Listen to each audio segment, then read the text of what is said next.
Come from a family of educators, dad, college professor, mom, school teacher. I like to do it for people, but then I also like to show them how we did it, how they can do it themselves. Nice. Okay, and why. And always, you know, it's one thing when somebody does something, they say, well, why do they do that? They never tell you. Like, you go to the doctor's office, here, let me hit the knee. Why are you doing that, doc? My knee moves. And tell me why. But that's what we do. We tell you why we're doing things and why why should we take income from the regular IRA before the Roth IRA? Or why should we get life insurance because it has a long-term care rider on it? You know, life insurance is something everybody has, but a lot of people have these old policies. What does that mean? Well, the new life insurance policies let you take some of your death benefit, like let's say you have $1 million life insurance policy, a lot of people have at least $1 million. You have to go to a nursing home. You don't have nursing home insurance, but you have a life insurance policy that has a nursing home rider on it. Nice. These are the new policies. You can reach into your death benefit. Let's say you need $100,000 for home health care for a year. They'll give you $100,000 out of your death benefit, tax-free, and there it is. And probably you only paid maybe $20,000, $30,000, $40,000 for that whole life insurance policy. Now you've already got $100,000 out to pay for long-term care this year. You can do it next year, the year after. The year after, when you pass away, whatever's left gets passed on as a death benefit to your next of kin. You're like a protector. You're like Coach Pete to the scene. Well, it really makes a lot of sense because long-term care, you guys haven't talked about it, but you guys are gonna spend more. Well, you can't really say this, but women are going to spend more time in long-term care facilities than Coach Pete is because, again, us guys don't live as long. But both my wife's grandmothers were in long-term care facilities for 5 years or longer. I want a nice rest home, so I'm planning to get that life insurance. one down. Yeah, because long-term care insurance is way overpriced and it's nowhere near as good as having a life insurance policy, which you need anyway. They can never raise the rates on you. They can never kick you out. And it's always there. It's a permanent policy. It doesn't go away once you get it. And it doesn't have a rate increase. That's a beautiful thing. That's really beautiful on that. So anyway, there's a lot of different things we can do. But the most important thing is, we started this talking about divorce. You're not alone, even if you are alone, don't have a spouse anymore. We're always here to help you. And so you never want to feel like you're alone. And your finances don't need to be an enemy. They need to be an ally. And we can show you how to make your finances work for you. Like we're talking about the right way to file Social Security, the right way to buy life insurance, the right way to get that retirement income put together. We can do it for you. Just call the number you see on the screen.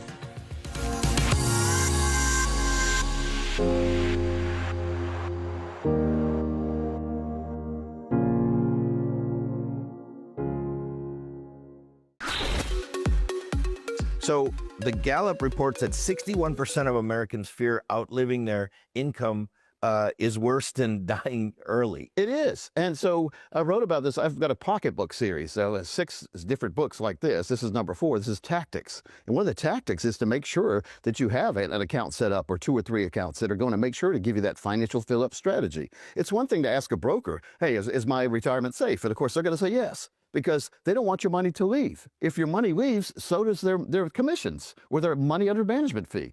So we need to have some of our money that's isolated from financial termites, I call them. Those are unnecessary risk, fees, and commissions coming out of your accounts. And we could do that with the insurance industry has stepped forward to give you lifetime guaranteed income accounts. And if you don't have one, you really need one, Tom.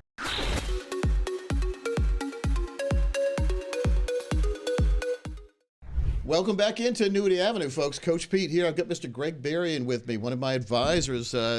Works really hard to make sure people are happy, not only today, tomorrow, but all the way through retirement. I think you're going to see how great Greg does his job here when we talk about this hypothetical case example here. Before we tape this episode, we have an Uncle Sam hat in the office. We should bring that in here, Thomas, next time. But it's Uncle Sam hat, and inside the hat are a bunch of different age numbers, from 50 all the way to 98, believe it or not. And Greg reaches in there, and we decided we were going to do a widow this week. So just one person. Greg, what number did you draw out this week? 70 years old, Coach. 70-year-old widow. Yeah. Okay. And then we have a different hat. We reach in. Well, actually, we dump the numbers out, and then we put different numbers in the same hat. It's the same hat, but it's a different kind of draw. We have lump sums in there. So what kind of lump sum did you draw out, Greg? Well, what we drew out was $500,000. $500,000. All right, 70-year-old widow, $500,000. Keep in mind, the money we draw out of here is not all her money. This is the money that we say should be in a green account instead of a red account. So typically, we add another 25 or 30% to that, and that's extra money they have, and that should be in different places than this example we're showing. So, but the $500,000, Greg, needs to be in a safe place because she has no safety whatsoever. Oh, yeah. She's 70 years old, and she has no income plan. She has Social Security as her only income. How can we get her in a better position right now? That's it, Coach. We're looking at, a significant income gap. gap. Yeah. And that's between really Social, thing. what she's going to get from Social Security and what she needs to live on, probably, right? Yeah, absolutely. Because you see a lot of folks in their 70s. You've seen plenty of widows in their 70s. Unfortunately. And there's only one stream of income coming in, and they've lost one of the Social Security incomes. They may not even have any income other than that. And we've got the evil eye, and the evil eye doesn't stand for income. It stands for inflation. Inflation is beating the heck out of it. It's making Swiss cheese out of your big piece of cheese. It's now got a bunch of holes in it. Yeah. So we need to stop the holes. We need to get rid of those financial moths. They make holes. I've never had that happen to me, but that's why people put mothballs. So we got some financial mothballs we sprinkle around, and we make sure to put this money in a safe place. So go over to the whiteboard now. Let's write down let's go through the numbers. All right. So in that blue box, you're going to write down the age 70. All right, she's 70 years old. Single lady. Single. And we drew 500,000 out, right? $500,000. So Greg, your job, if you decide to accept it today, is to show us how that $500,000 can be in a safe place and give her a lifetime income. Guaranteed. Do you accept that? Coach, I accept your challenge. Oh, yeah? All right, Greg. Now, again, this is a very valuable challenge you're taking on because a lot of folks watching probably have $500,000, probably have a lot of widows watching. We do have a lot of people watching each week. By the way, folks, if you like what you're watching, like it on the screen there where you can do the thumbs up, and also share with your friends because a lot of your friends probably could use this information too. So, all right, Greg, 70-year-old, single, widow, $500,000. Right now, it's all in the red bucket, which means it could go down, down, down. It could go up, up, up. There's no floor between what she can make and what she can lose, right? No, absolutely not. Absolutely not. And so what this lady is looking for is absolute security, knowing that she's going to be able to create that pension, so to speak, that money that's going to come to her every single month, Coach. Every single month it's going to land in her checking account, even have the taxes taken out for it, because it is an IRA money. Now, you and I are not negative people, but we have to do this every single example we do.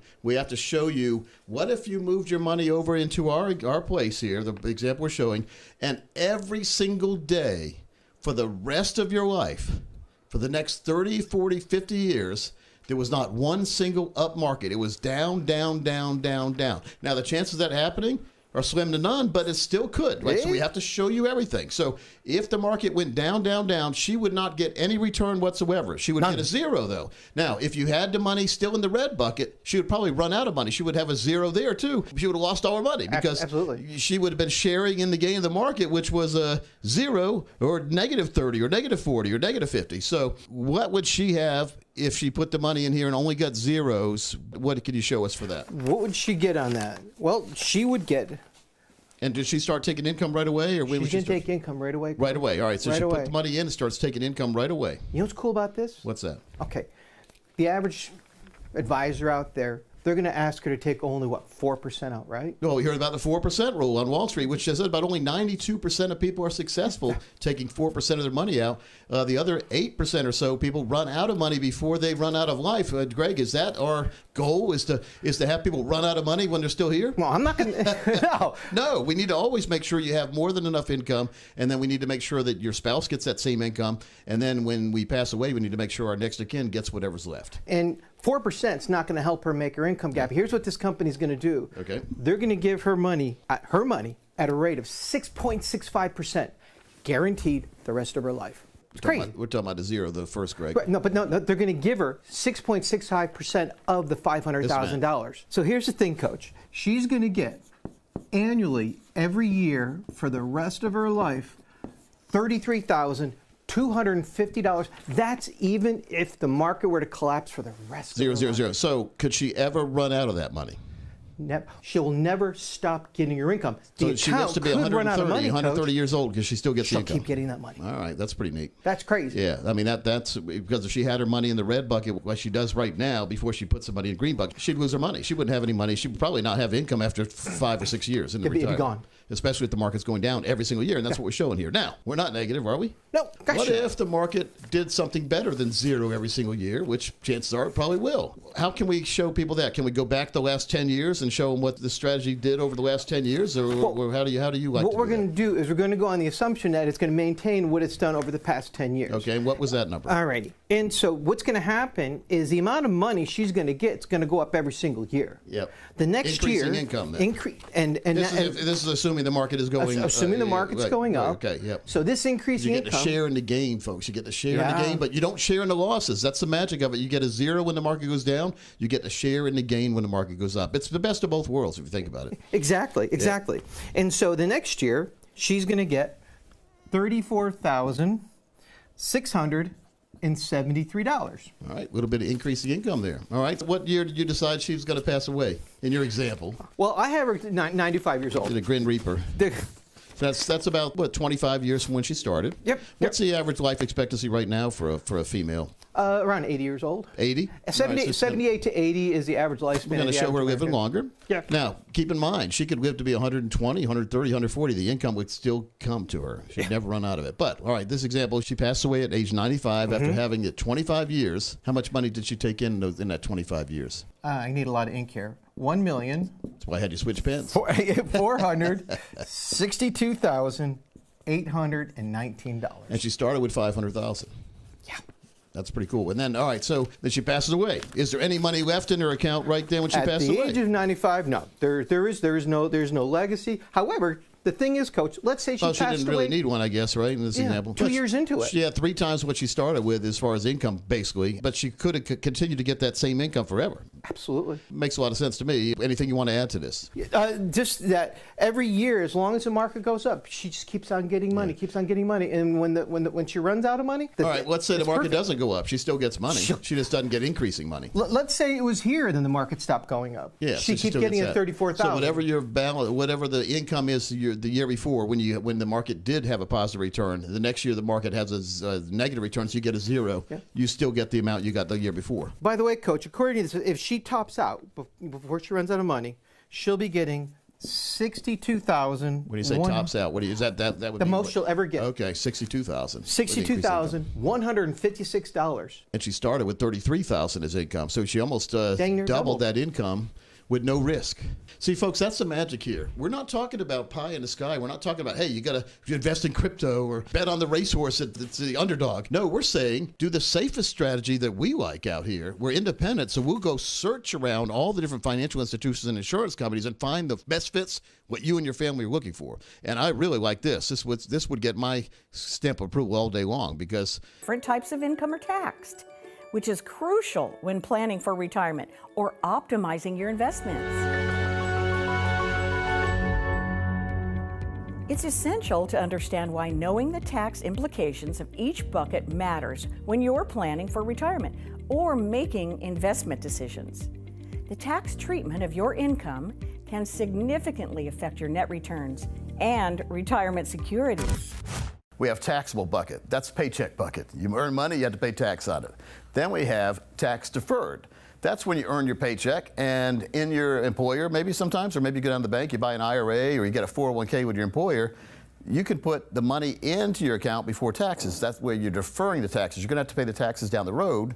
The big problem I have here is, yes, you get a nice little deferral. You don't have to pay tax on whatever money you put in an IRA or 401k at that time. But when you take the money out, not only do you have to pay tax on what you put into the 401k or IRA, you also have to pay tax on the gain. That's an invisible tax, and that's a tax time bomb, because we have no idea. If you have a great gain, you have a great amount of taxes. That's not fun, is it? So those are the two buckets here when we talk about paycheck. Then we have a tax-free bucket. That's if your employer, a lot of times, they'll offer you a Roth IRA option. So the Roth IRA, you can put the money into Roth, but you can't deduct it from your tax return. In other words, if you put $3,000 into a regular IRA, you could deduct your taxable income by $3,000. So $60,000 salary down to $57,000 salary for tax purposes. But if you put that money in a Roth, the $60,000 salary, you still owe $60,000. You still have to pay tax on $60,000. But the beauty of the Roth is now it builds and builds and builds, and when you take the money out, you don't pay tax on any of it. Not the money you put in and not the gain. So big thing. So putting money into that Roth IRA is sort of like being a farmer and you're sitting on your farm one day and you see a big IRS vehicle, one of those black SUVs, you know, the big government employees get out, 4 of them get out with their sunglasses on, look like Will Smith should be a Men in Black kind of guys. And they say, we're from the IRS. We're going to give you an offer that you have to decide today. We're going to honor it forever. We're either going to tax you on the seeds you're putting in the ground today, and we're never going to come back at harvest time. Year after year, we're not going to appear. We're never going to tax you on the harvest. Or we'll leave you alone today. Matter of fact, we'll give you a break today. We're not going to tax you on the seeds, but we're going to come back every year at harvest time, and we're going to tax you on everything you've gained from that harvest. Which choice would you do? The Roth IRA. You pay the guys one time, you pay the tax, you never have to see them again. Now, Those are the 3 tax qualifications. And then we have tax-free times 2. That's utilizing the life insurance industry, who has special provisions built into the IRS code to give you tax-free income, tax-free. 4 tax buckets can impact your overall financial strategy. Spreading your assets among different tax treatments can help manage risk and potentially improve your long-term outcomes. Knowing the 4 tax buckets is important. Diversifying amongst them, using them, in other words, very important. So we're all going to have to pay taxes. So we're going to use that tax bucket. Some money's going to have to pay tax on it. You want to pay tax because you don't want to end up in tax court or tax jail. All right. So then the IRA option will help you build up an IRA. That's a retirement account. So that's money for your retirement. Now, the Roth option there, the tax-free Roth option, gives you a tax-free retirement income to go along with your taxable income. Now, we help people. This is called taxable income. Now, we help people. This is called tax harvesting. We decide where to take the money out in retirement to have the less taxable options for you. So you're going to have to pay tax. And then we say, well, gosh, you just retired. You've got this great amount in your IRA. We can give you a monthly or yearly income from this IRA. The only problem is you're going to pay tax on it. But we could go over to the Roth account and we can start taking money out of that account and not pay tax. But the dilemma is, maybe we should leave that account alone and let it continue to build, because it's building tax-free. The IRS wants you to take money out of the Roth as soon as possible. Now, the tax-free times 2, which is life insurance, what that does is helps you with your overall estate plan and your legacy plan and your long-term care plan. So all these 4 buckets together give you the total financial plan and keeps retirement worry-free forever, not only for you, but your spouse and your next of kin, who will inherit a tax-free windfall. You've had a great life. Your goal was to make sure your kids and grandkids were fine after you. You did, but you wanted to make sure you had a great life, so we call it a spend and leave plan. You start with a certain amount of money in a lump sum in all these 4 accounts, and the goal is for you to have a great life and your spouse to have a great life, but when you pass away, an amount equal to or greater than you started with will pass on to your children and grandchildren tax-free. That's using true diversification, not only in the market, but in the tax code.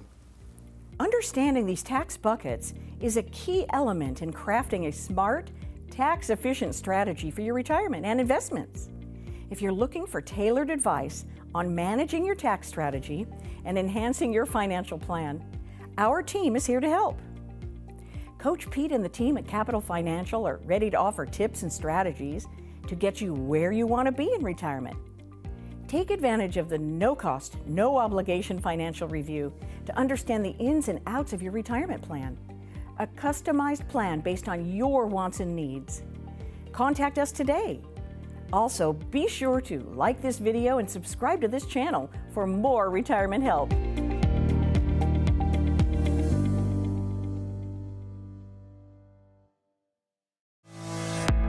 Invest in these meme coins unless you have a strategy to get in and get out real quick. Don't sit around when it goes up a little bit with your calculator saying, well, if it goes up to this amount, I'm going to be a multi-trillionaire. Yes. Of course, it's never going to get there, and you're going to lose all your money. So if you've doubled your initial investment, sell half of what you put in, and now you're playing with the bookies money, we call it, because you've got all the money you invested back. There you go. Well, a whole lot easier to hold something long-term, Bruce, when it's not really costing you.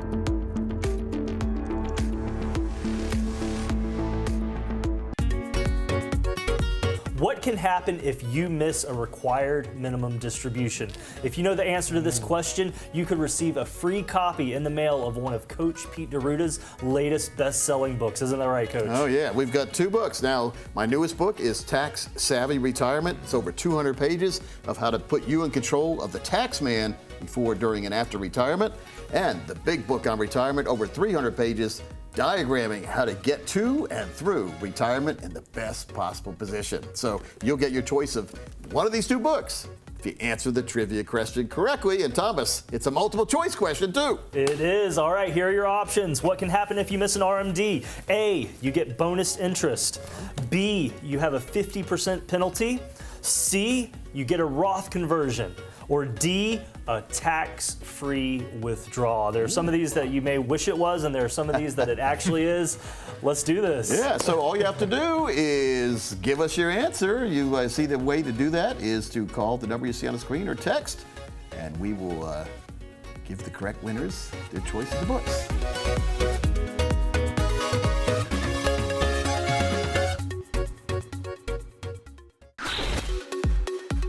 You know, I tell people all the time, you're not getting any younger. You don't get to take any of it with you. Right. And if you think about that, it means you are supposed to spend money. But there's a lot of people who can't go into their assets to spend. They just, because, well, what if I need it? What if I live too long? What if? And so then they end up living this suboptimal retirement. And if they can get these streams of income that they can feel confident in spending, they can actually have a better retirement. Yeah, we call it a financial fill-up strategy. And if you remember back in the day, you'd go to the gas station, you'd go to the pump, and you'd go over a thing, it would go ding, ding. And they would run out. Back in the day, they'd run out and they'd change the oil, they'd check the oil for you, they'd clean the windshields, and they'd fill your car up. Why can't we have that in retirement? Why can't we pull into us, or have it automatically sent to us, a check every year? Have that financial fill-up strategy put you in financial cruise control.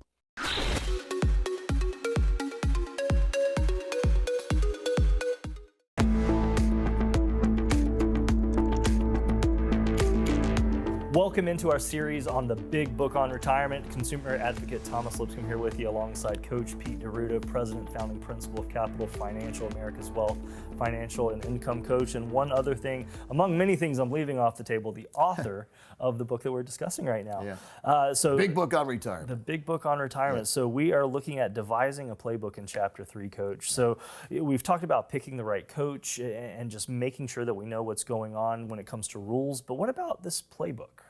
A playbook is another word for a plan.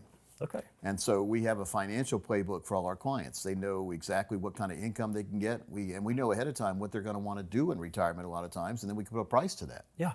And so then we can make a playbook. So when you get to a certain age of retirement, you're going to retire, and then you can be able to start playing. So it really is a playbook, isn't it? Will. If you move to a different state and you already have a will or trust, make sure you get it updated to the state you'll see. Or I've heard so many bad things about long-term care policies. Then the life insurance industry. Then the life insurance industry about 5 years ago stepped up, and now they give you the ability to reach into your life insurance death benefit while you're still living, and have that money pay for your long-term care. So let's say you have a $1 million life insurance policy, and you have to go to a long-term care facility. You need $100,000 for that for 1 year. Yeah. You call the life insurance company up and say, hey, I've got to go to a long-term care facility. I need $100,000 out of my death benefit of $1 million. Send it to me, and they do tax-free. Wow. So you could technically do that 10 years, $100,000 a year. Your insurance will be gone, but it's served its purpose. It's helped you. And life insurance used to be for when you die. Now it's for the living. So if you haven't had that explained, or if you have a life insurance policy that doesn't have that in there, sometimes it's more affordable to get the new policy with the long-term care than it is to have the current policy. So let's get a review of that and make sure you're in control. What we've always done for 32 years, I put my clients in control of the money world instead of paying attention or not having to worry about paying attention or being beholden to whatever the money world says. Now you are paying attention without even having to, because you got Coach Pete looking out for you. Yes. Putting you in control of the money world. So that's what the whole chapter is about. The whole book is about too, but it's all about our premise about meeting with us so we put you in control instead of you being in the back seat. Now you're in the front seat. Exactly. So call and get your free review, folks. Yeah, I couldn't have said it better myself, folks. Call, text, however you'd like to connect with us. You see the options there on the screen. We'd be honored to sit down with you. Coach, you have an amazing team of fiduciary planners. But everything in writing too, folks. There's no surprises because everything is in writing. It's true. Very important, by the way. It's true. Folks, this has been Chapter 3. Stay tuned. Chapter 4 is right around the corner.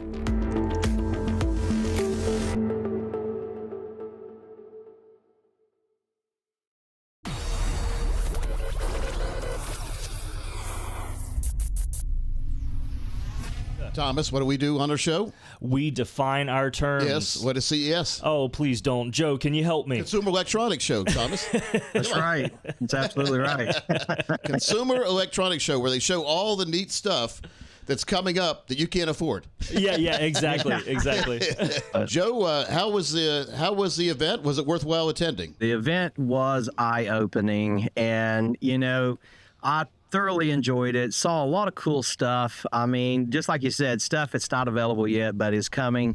And got to play with a few gadgets, and some of the things. And of course, I won't get into it just yet. But some of the stuff that I just walked out of the SEC or CES show and said, you know what? I understand AI now much better. Yeah, right now it's just basically a Google on steroids. Yeah, is what AI is for most people. But what do you see AI becoming here in the next, let's say, 5 years and a decade?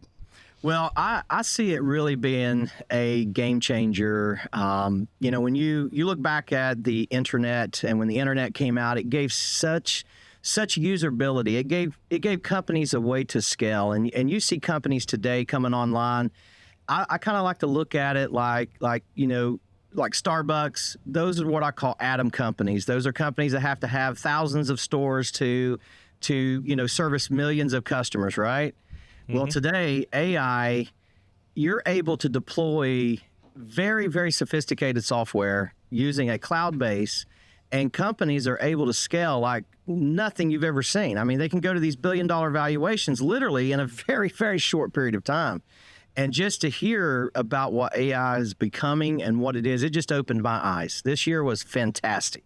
So when you're a startup company, one of the main problems is finding enough people to help you get to become a big company. So I think AI can eliminate that need for a lot of employees, can it? Absolutely. And, when you look at what the trajectory of AI, and of course, I'm guilty of just using it for, like you said, Google on steroids, going to ChatGPT and asking, can you reword this letter for me? And that's just the way I've used it. But there's so much more application when it comes to AI. So who are the big who had the biggest booth there at the CES? I would say NVIDIA probably had the biggest display. They had all of their robots and cars, and probably the most interesting thing that I saw, which I saw a lot of interesting things, was the Tensor. I don't know if you've heard of that name before, but Tensor has a robo-car that you're going to be able to buy, and this is an autonomous agentech type of AI that basically the steering wheel disappears, the foot pedals disappear, and this thing takes you to where you're going. And it was absolutely mind-boggling to watch this. It was just like out of a sci-fi movie. It was crazy. So do you get in the car and you see the steering wheel and the gas pedals and they disappear in front of you, or you mean they're not even there to begin with? No, they're there. You can drive. Oh. But then when the car takes over, the steering wheel pulls into the dashboard, a screen goes over, the pedals disappear into the floor. And that way the driver you can't do anything. You sit back and enjoy. Keeps user error from happening. That reminds me of the movie I, Robot with Will Smith, and the police were coming after him, and the whole car basically could shut itself down.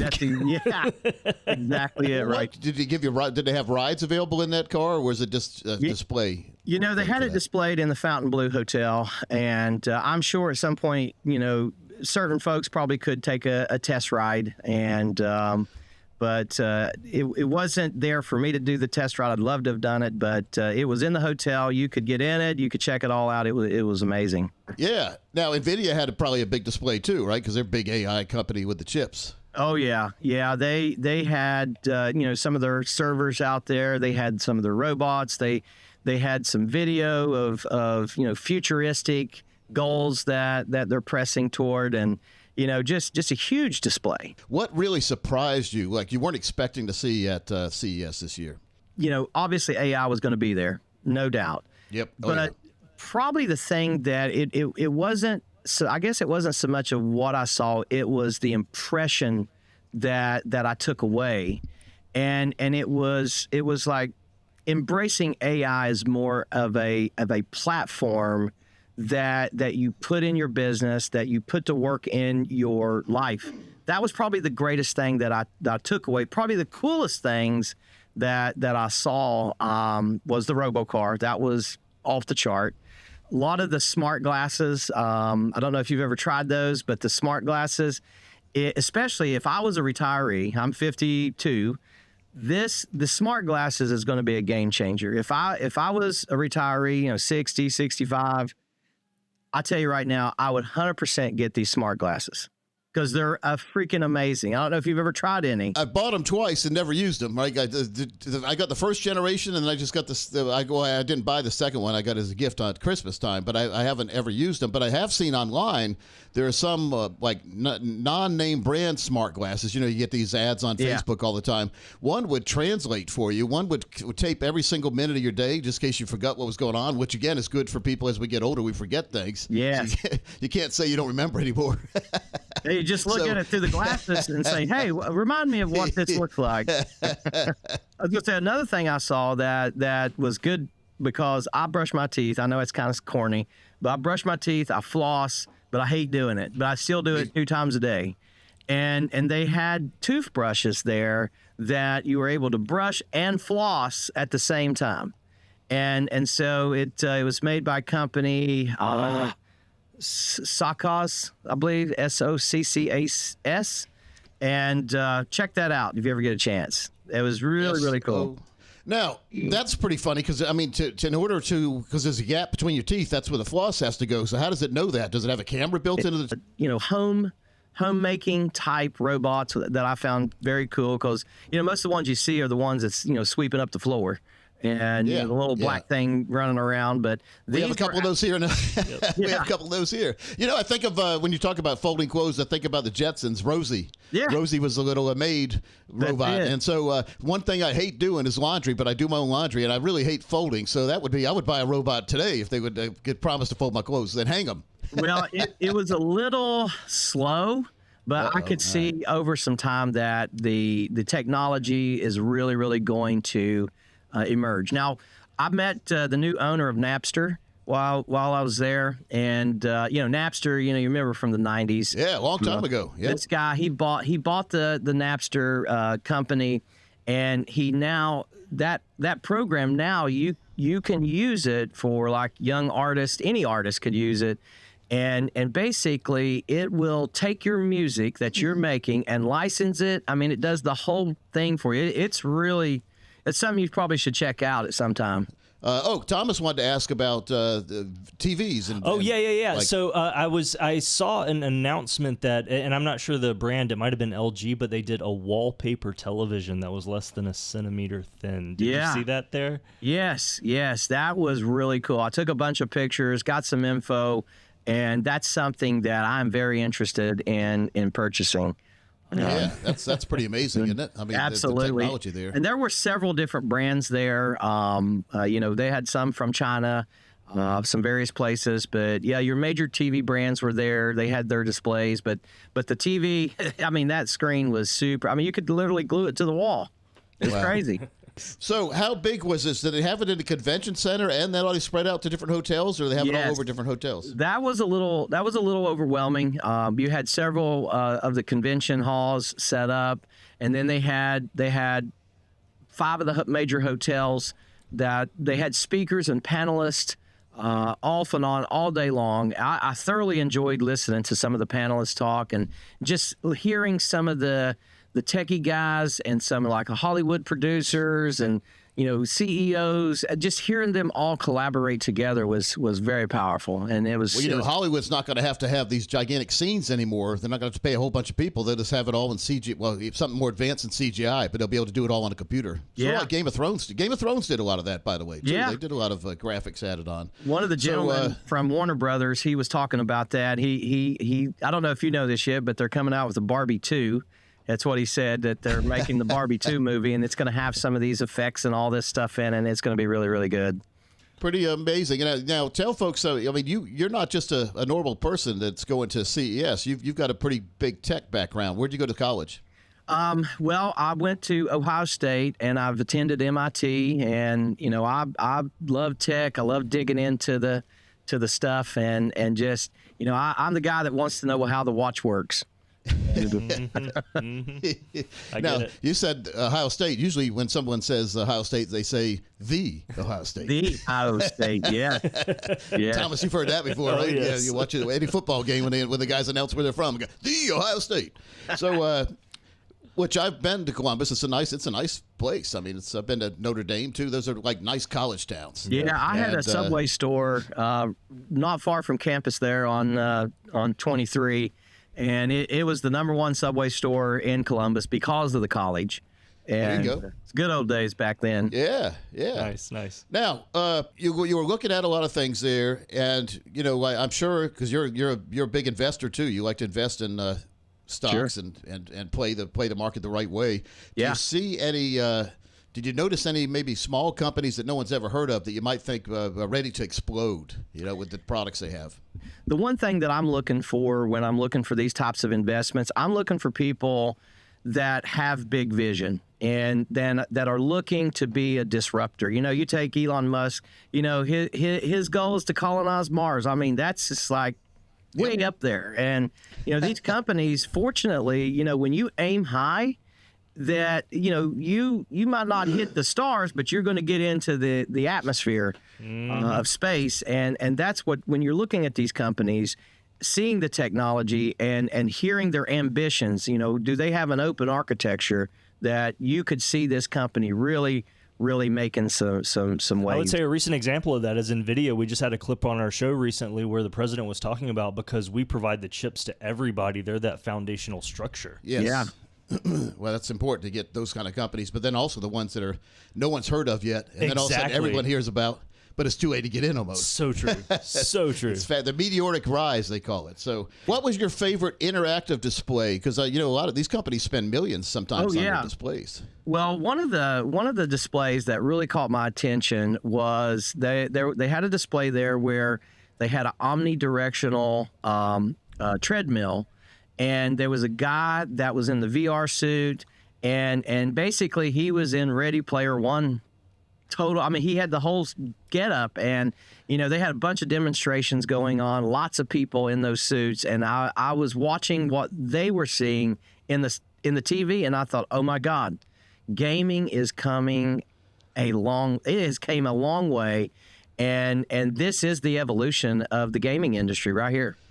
When you think about gaming growing up, it was the fat kid that would just sit inside and play sit in front of the TV. But now you have interactive gaming where you can get in shape by playing games. And that makes sense. I told Thomas, and Jose, you probably heard this too. Back in the day, I played a game called Halo. Oh, yeah. Halo was on, I had the Xbox back then. Me and too. my rule back then, and my bedroom was underneath my workout room, so my wife would hear me because I'd start playing the game like at 12 at night and go all the way. But my rule was I had to ride the exercise bike while I was playing Halo. Nice. So it was funny. Nice. So when I started being chased, I would pedal faster, even though it had nothing to do with the game. But I was in really good shape, so I made myself work out to play the game. But now you're going to have to work out to play the games, because if not, you're going to get killed too easy on the game. One thing that did stand out too, that I don't know, I just never had thought of this, but listening to a lot of the CEOs of these different companies speak, and some of the producers at Hollywood, they are bringing influencers out now and allowing them to stream from the TV set. They're bringing them into these companies and allowing them to stream to their audiences. And that's how these movies, they clearly said it, that's how these movies go through these huge ticket sales prior, as the movie's coming out, because they let these streamers are coming in, and I thought that was very, very interesting. You have to build the excitement, because back in the day, they would wait maybe 6 months before a movie would come out. You started hearing about it, then you started seeing advertisements on TV, but it would be like a 6-month runway into the movie. Mm-hmm. Nowadays, the movies don't even go to this theater a lot of times. They come right to Netflix or Amazon or something like that. So everything's changing, and influencers are becoming a big part of that. Oh, too. Big part. I was very impressed with that. One word I'll drop in there for you is agentic AI. It's something that you probably want to get to know better.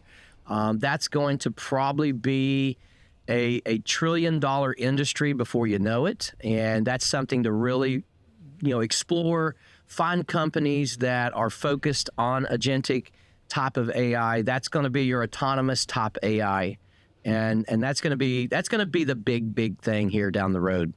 So AI without you having to be around, I guess. That's right? exactly without it. You having to pilot it. Okay. The self-driving car, for example, would be agentic AI. Okay. What about, that's what we always hear about, self-driving car. What else could we, what other, you think it'd be self-driving planes down the road? Oh, boy. You get on a plane, there's no pilot up there? I'm sure that'll eventually be the case. I don't want to be that first few guys that get in there and, Anything else that excited you during the show? I just going through and just seeing the technology, seeing the massage chairs, that was pretty exciting, because now they've got them where they'll stretch your whole body out, and so that was pretty nice. Really, just being overwhelmed is probably the word. You can only see so many things before your brain says, "Bleh." Oh yeah. But there was so many cool things. There was a couple, I'll tell you something that I saw that was really interesting, and you may have seen these before and you may not. They had crafts there that are full-size and you can put 1 or 2 people in and fly them around. It's a giant drone that you can fly your body around in. Like I could get in, I could buy this thing, get in it here at my house, and fly on the other side of town to my buddy's house. And that would come in handy in New York City, where they have a lot of traffic, wouldn't it? You know, you just fly over the traffic. I couldn't believe what I was seeing. When I was looking, I was like, wow, either I'm behind on my knowledge here, or this is new. And so, so do you get in it like I remember Orville and Wilbur Wright? They get in there like pretty much. Like Superman. Is that what you need? Is it big enough? It's a big drone then. It's a big drone. It's got big blades on it, and I'm sure it has some limitations, but you can literally get in this thing and fly over to your buddy's house. Got to make sure you don't cut somebody's head off with those blades too, right? Oh yeah, Them blades were no joke. They were huge. What is it? Battery powered, I guess, right? Yeah. Yeah. So, did it have new battery technology coming out? Did you see anything like that? Because that's always a big thing. Sodium batteries. I didn't see very much on that. I'm sure it was there because obviously the battery is powering all of our stuff. We want better and better. Jackery had some great solar batteries there. They had a huge gazebo design that you can buy and put in your backyard. At the same time, it's a whole charging station. So that was kind of cool. That's pretty cool, yeah. So, how did they have the show? I know you said it was spread out all amongst a bunch of different hotels and the conference, whatever they call it, the convention center. How'd they have the booths divided? Did they have them in different sections? Like you went to Tomorrow World over here, and you went to sort of like Disney. You had different places, or yes, they had it customized by theme, and so you could see some of the cars here. You could see some of the health and nutrition things. Oh, that's another thing I saw. I saw this one. Workout gym. It's called Monster Gym, I believe was the name of Gym Monster. That's the name of it. Okay. And this is the granddaddy of home fitness. It's a very small thing that you can literally fold up, but it's got the technology built into it. It's like having 200-300 pound weights that you can bench press, you can do all kinds of stuff, and this whole thing just folds out, and it was made really, really well. I was like, wow. But when you're done, you just literally fold it up, and it's like hardly That's amazing. Anything. So what innovation made you say, why hasn't this existed before? I would say the drone was probably that. I was like, wow, I'm surprised it's kind of taken this long, because drones has been out for a long, long time. Oh, yeah. And again, I may just be behind in that area, but when I saw that, I was just like, wow. The gaming, I'll tell you, the gaming came a long, long way. Just seeing those people in the full gear, I can't remember the name of what you call that, but just seeing the folks in the VR glasses and the suits, and then watching them play the game on the TV, it was just amazing. All right, 2 more points, and then I'll let you go. But, I mean, your phone, I've always told Thomas, there's going to come a time where we're not carrying our phone around all the time. I mean, it's a burden a lot. But I have my credit cards in here, too, so this is my wallet, basically. But, yeah. I mean, is there going to come a time where you don't have to have a phone, but you can still have all the functionality you have with the phone right now? I think so. I think eventually you're going to have some type of futuristic device that, whether that's a band you put around your wrist, and it has a small projection that when you hit the button, it kind of pops up, and you got everything kind of almost in the air. Yep. I did see a phone there, though, that was really, really amazing. It was a very, very thin phone that it was like a trifold. It folded out, and it was the size of an iPad. And it was big, but then when you folded it back up, it was basically like this iPhone I got right here. That was really interesting. Samsung, it was one of their brands, and it was pretty much brand new. So eventually you'll probably see that hit the market at some point. Because all these companies are trying to come out with the thing that replaces the phone, right? So but I guess it's a ways down the road. Now, if this wasn't your first trade show, you've been to CES before, right? Yeah. How do you compare this to others? Well, it'd been a while since I had been, and this one just it seemed to have a lot more action. You just saw a lot more people. There were a lot more gadgets, and just I think the thing that I believe really made the difference was the panelists that they had pulled together. And I'm sure they're going to keep doing this more and more in the future, and that was really impressive. So did you go to some of the speeches? Yeah, it was like I went to a conference. I went to a conference and I went to a trade show. What was your favorite speaker? Who was your favorite speaker? It was a panelist that basically was speaking on the future of the coaching and digital marketing industry, and it was a combination of you had a guy there from Twitch. You had a guy. One of them was a Hollywood producer. Substack had a big presence there. I don't know if you know what Substack is. It's like YouTube, except you own your own stuff. And so that was probably some of the highlight of the speaking and panelist. Yeah. I've told my staff we need to have a Substack page, but it never happens. Yeah, so I guess I'm going to do it again. Thomas is getting worried. I see him over there. I was very impressed. The owner of Substack was there, and he was talking about where they're at, where they're going, and just how they work with the people that's on their site. So definitely check that out. So you say this year's like just more bigger, more faster, more better. Yeah. It sounds like just everything, that the excitement level seems to be higher. I think the excitement level was super high because AI was just everywhere. And if you could just put yourself back in those couple days, you were there for 2 or 3 days probably. What was the most exciting moment that you had? Where you just felt excited about the future?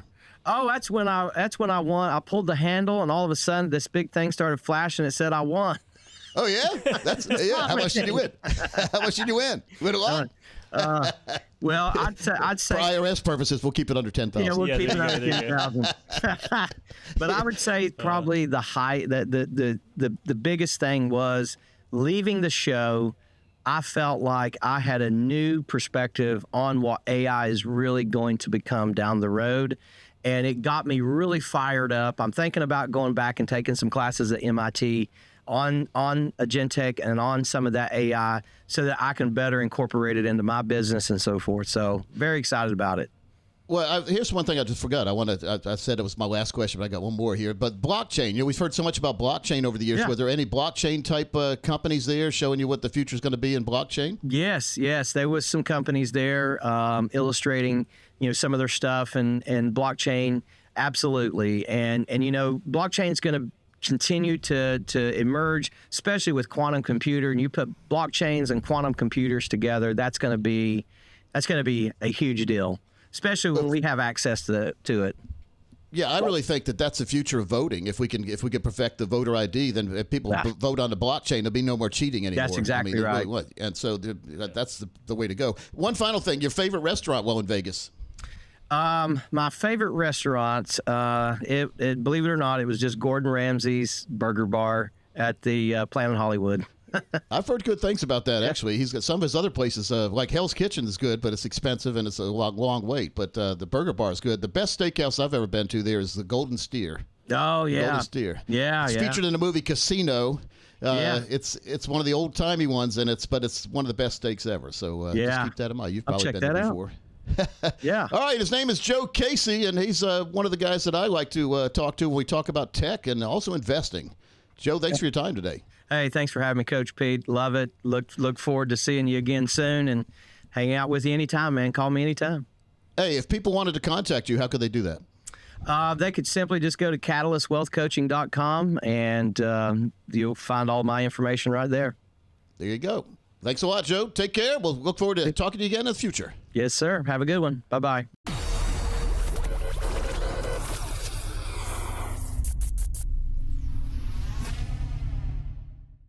Hey, I'm Coach Pete D'Arruda, president of Capital Financial. Folks, the financial world is very, very confusing. That's why we put together a series of educational videos called webinars. You can see them at any time by signing up at CoachPete.com. We'll see you there.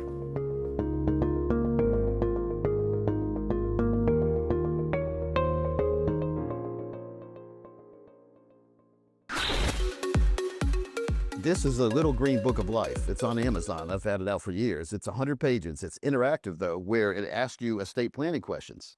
It asks you where your money is, where your life insurance is, what's the phone number of the life insurance company. The problem is my father passed away this year, and this came in handy because he actually did fill some of this out before he passed away. When you pass away, people don't know. Like, you have these secrets. Well, what's my Facebook passcode? You can put it all in here So when you pass away, nobody wants to even think about it, but you can even write your own obituary in here. So now it makes it a whole lot simpler when you pass away. The next of kin could be it's so important. Little green book of life, especially now with crypto assets and everything. I mean, yes. I've often said that, at least with my wife and I, if we know each other's cell phone password, we could probably do it, because then she gets Bill's email that I don't know about. I get stuff email she doesn't know about. But the passcode, at least you could go in and change passwords to different accounts if you had to. So I think that's critical. But I mean, think about all these people who own Bitcoin or things like that, and they're going to die.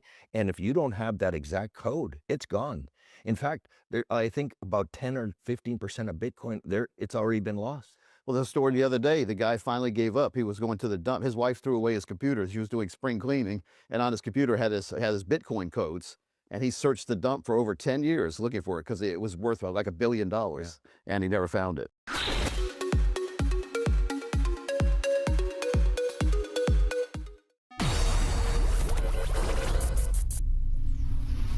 If you were a farmer, and I've used this analogy before, and you had a field, and you're out in your field, you were planting corn seeds that day, and you look into the entrance of the farm, you see a big dust cloud coming, and it's 3 big SUVs pulling up into your yard. And what's doing? They're saying, "Oh, thanks for the choice, Mr. IRS. We would gladly not pay taxes today. We'll see you every single harvest season forever.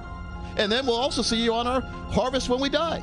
So, no. The answer is no. Don't use those tax-deferred accounts all the time, or don't get addicted to them, because there are better choices out there.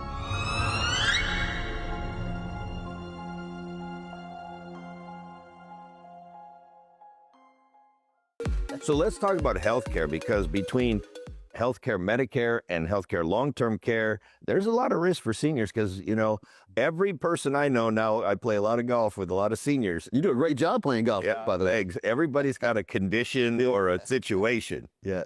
Well, it happens. And so one thing we can't plan for is the unexpected. But we have to have money put aside for those unplanned events, called emergency account or whatever, or liquid money. And so if you lock all your money away, if you're putting it all in these stocks that you're hoping are going to one day go way up and they're not, you feel like you're captive to your investments. Like I've talked to a lot of millionaires, but they have all their money tied up. They don't feel like they're millionaires at all. So it's about having financial freedom. And if you set your portfolio up the right way, Tom, like you've done, you can feel financial freedom. I can tell by looking at you, you feel financial free. Yeah, I mean, I'm not just talking the talk, I'm walking the walk. Right. And I'm out there every day and play golf 4 to 5 days a week. I see you. Pickleball 2 days a week. I mean, I'm taking it serious. My wife and I are going on a Viking cruise from Budapest to Amsterdam. That's what retirement's supposed to be about. Having fun. Is having fun. And that's what I'm doing.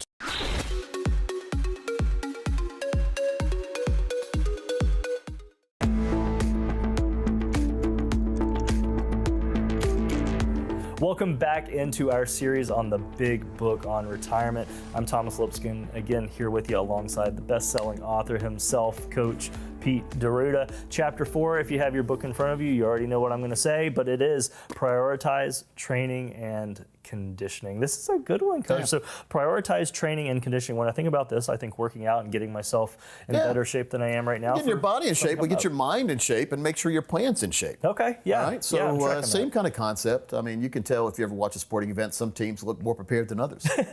It's true. So that's a good thing. Now, preparing for a sport, you may run, you may do some cardio, then you may want to work on your lift weights, these kind of things. What about retirement? You've got top 10 ways to prepare for retirement here. So this is basically that training regiment for retirement. Yeah, one is to familiarize yourself with your Social Security benefits, or have a planner who can tell you the best options to take. Medicare supplements. These kind of got to line those up, because once you're 65, you're off health insurance now, you're on Medicare. There you go. And so if you can't afford Medicare, the state has a program called Medicaid. And we've heard some people brag about how they had some advisor talked them into spending down all their money. In other words, giving their money away, retitling it in their kids' names or whatever, getting themselves down. It looks like they don't have much money, so they can go qualify for Medicaid, which the state takes care of you. The problem, there's a lot of problems here. If you do that, the government can go back 5 years and saw you move money on purpose. You can get in trouble for that. Yeah. And do you really want the government to decide where they're going to put you? If you're on Medicaid, you have no control about what facilities you go to. And they're not going to be, many times they're not going to be the best. Right. But if it's better for folks that don't have any other option, it's good, but it shouldn't be abused. Let's say you retitle all your assets in your son's name, and he decides to get married. So now half the assets are belonging to you, his wife now, your daughter-in-law. Let's say they get a divorce and she leaves, half your money goes with her. Oh, no. So be very careful. Or let's say leave it all on your son's name and he's driving down, let's say Highway 40, and he's not paying attention. He rear-ends somebody and kills somebody. They could sue him for all the money he has, which is your money. It's all gone. That's true. So be very careful about trying to play these games. But that's just one thing. Social Security, Medicare, Medicaid, what else we have? So there's a lot going on here. And I think the main one that I want to focus on is actually the very last one. And that's ask the right questions. Oh, yeah. Well, a lot of people are afraid to ask questions to begin with. Don't be afraid to ask questions, and don't be afraid to ask for the answers in writing, by the way. Good. We give all our answers in writing because someone can say anything, and then they can deny they said anything if you don't have it in writing. Yes. So make sure you get it in writing. It shouldn't be confrontational anyway. We are here to help you. We want to make sure that you have the best retirement possible, and any planner should do that too. So every decision we make is in your favor. That's the definition in my mind of a fiduciary. Yes. Always doing what's best for you. If we benefit, so we explain when we benefit, but we can't take commissions out of your money, number one, as a fiduciary. So if you have somebody taking commissions out of your money, they're not a real fiduciary. Yeah, I love that. So again, the more money you can keep for yourself, the more money you're going to have later, and the more you can understand fees and commissions and eliminate those. We call those financial termites. You're in control now instead of the termites. Yeah, that's great. We do it all for you, and we explain it in the book, and then we can explain it in person if you'd like to meet with a planning team at no cost. The information's on your bookmark, or you can see the number on the screen. It's amazing that you do it at no cost because there's so much value behind this. But folks, make sure you are asking the right questions. I think as you've head through the first few chapters of this book, you'll see that it's all about preparing, conditioning, getting that plan in place, and we're going to get into even more detail later on. But make sure you're asking the right questions. Contact Coach Pete and the team today. You see the numbers and information on your screen. Get that total retirement income plan. We say be prepared, not surprised.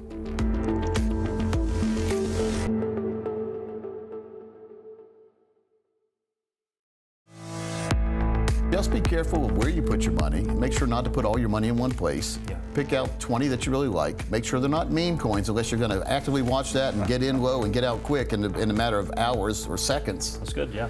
I like long-term holding. I like Bitcoin. I like Ethereum. I like, Solana, and I like Ripple, and I also like Nano, and I like T7X, and there's a couple other ones out there. There's some good ones out there. So, but you need to find what you like. This isn't investment advice. You pick what you want, but I'm just saying pick strong ones. Pick ones that aren't overly feeing you. That's one thing I don't like about Bitcoin and Ethereum is the gas fee, the transactional fee. I think eventually, they've done a good job of getting us to this location here we are in the crypto world.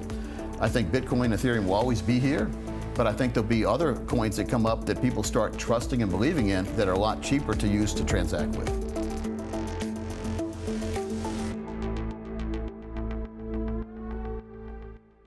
Hey, I'm Coach Pete DeRuda, president of Capital Financial. Folks, the financial world is very, very confusing. That's why we put together a series of educational videos called webinars. You can see them at any time by signing up at CoachPete.com. We'll see you there.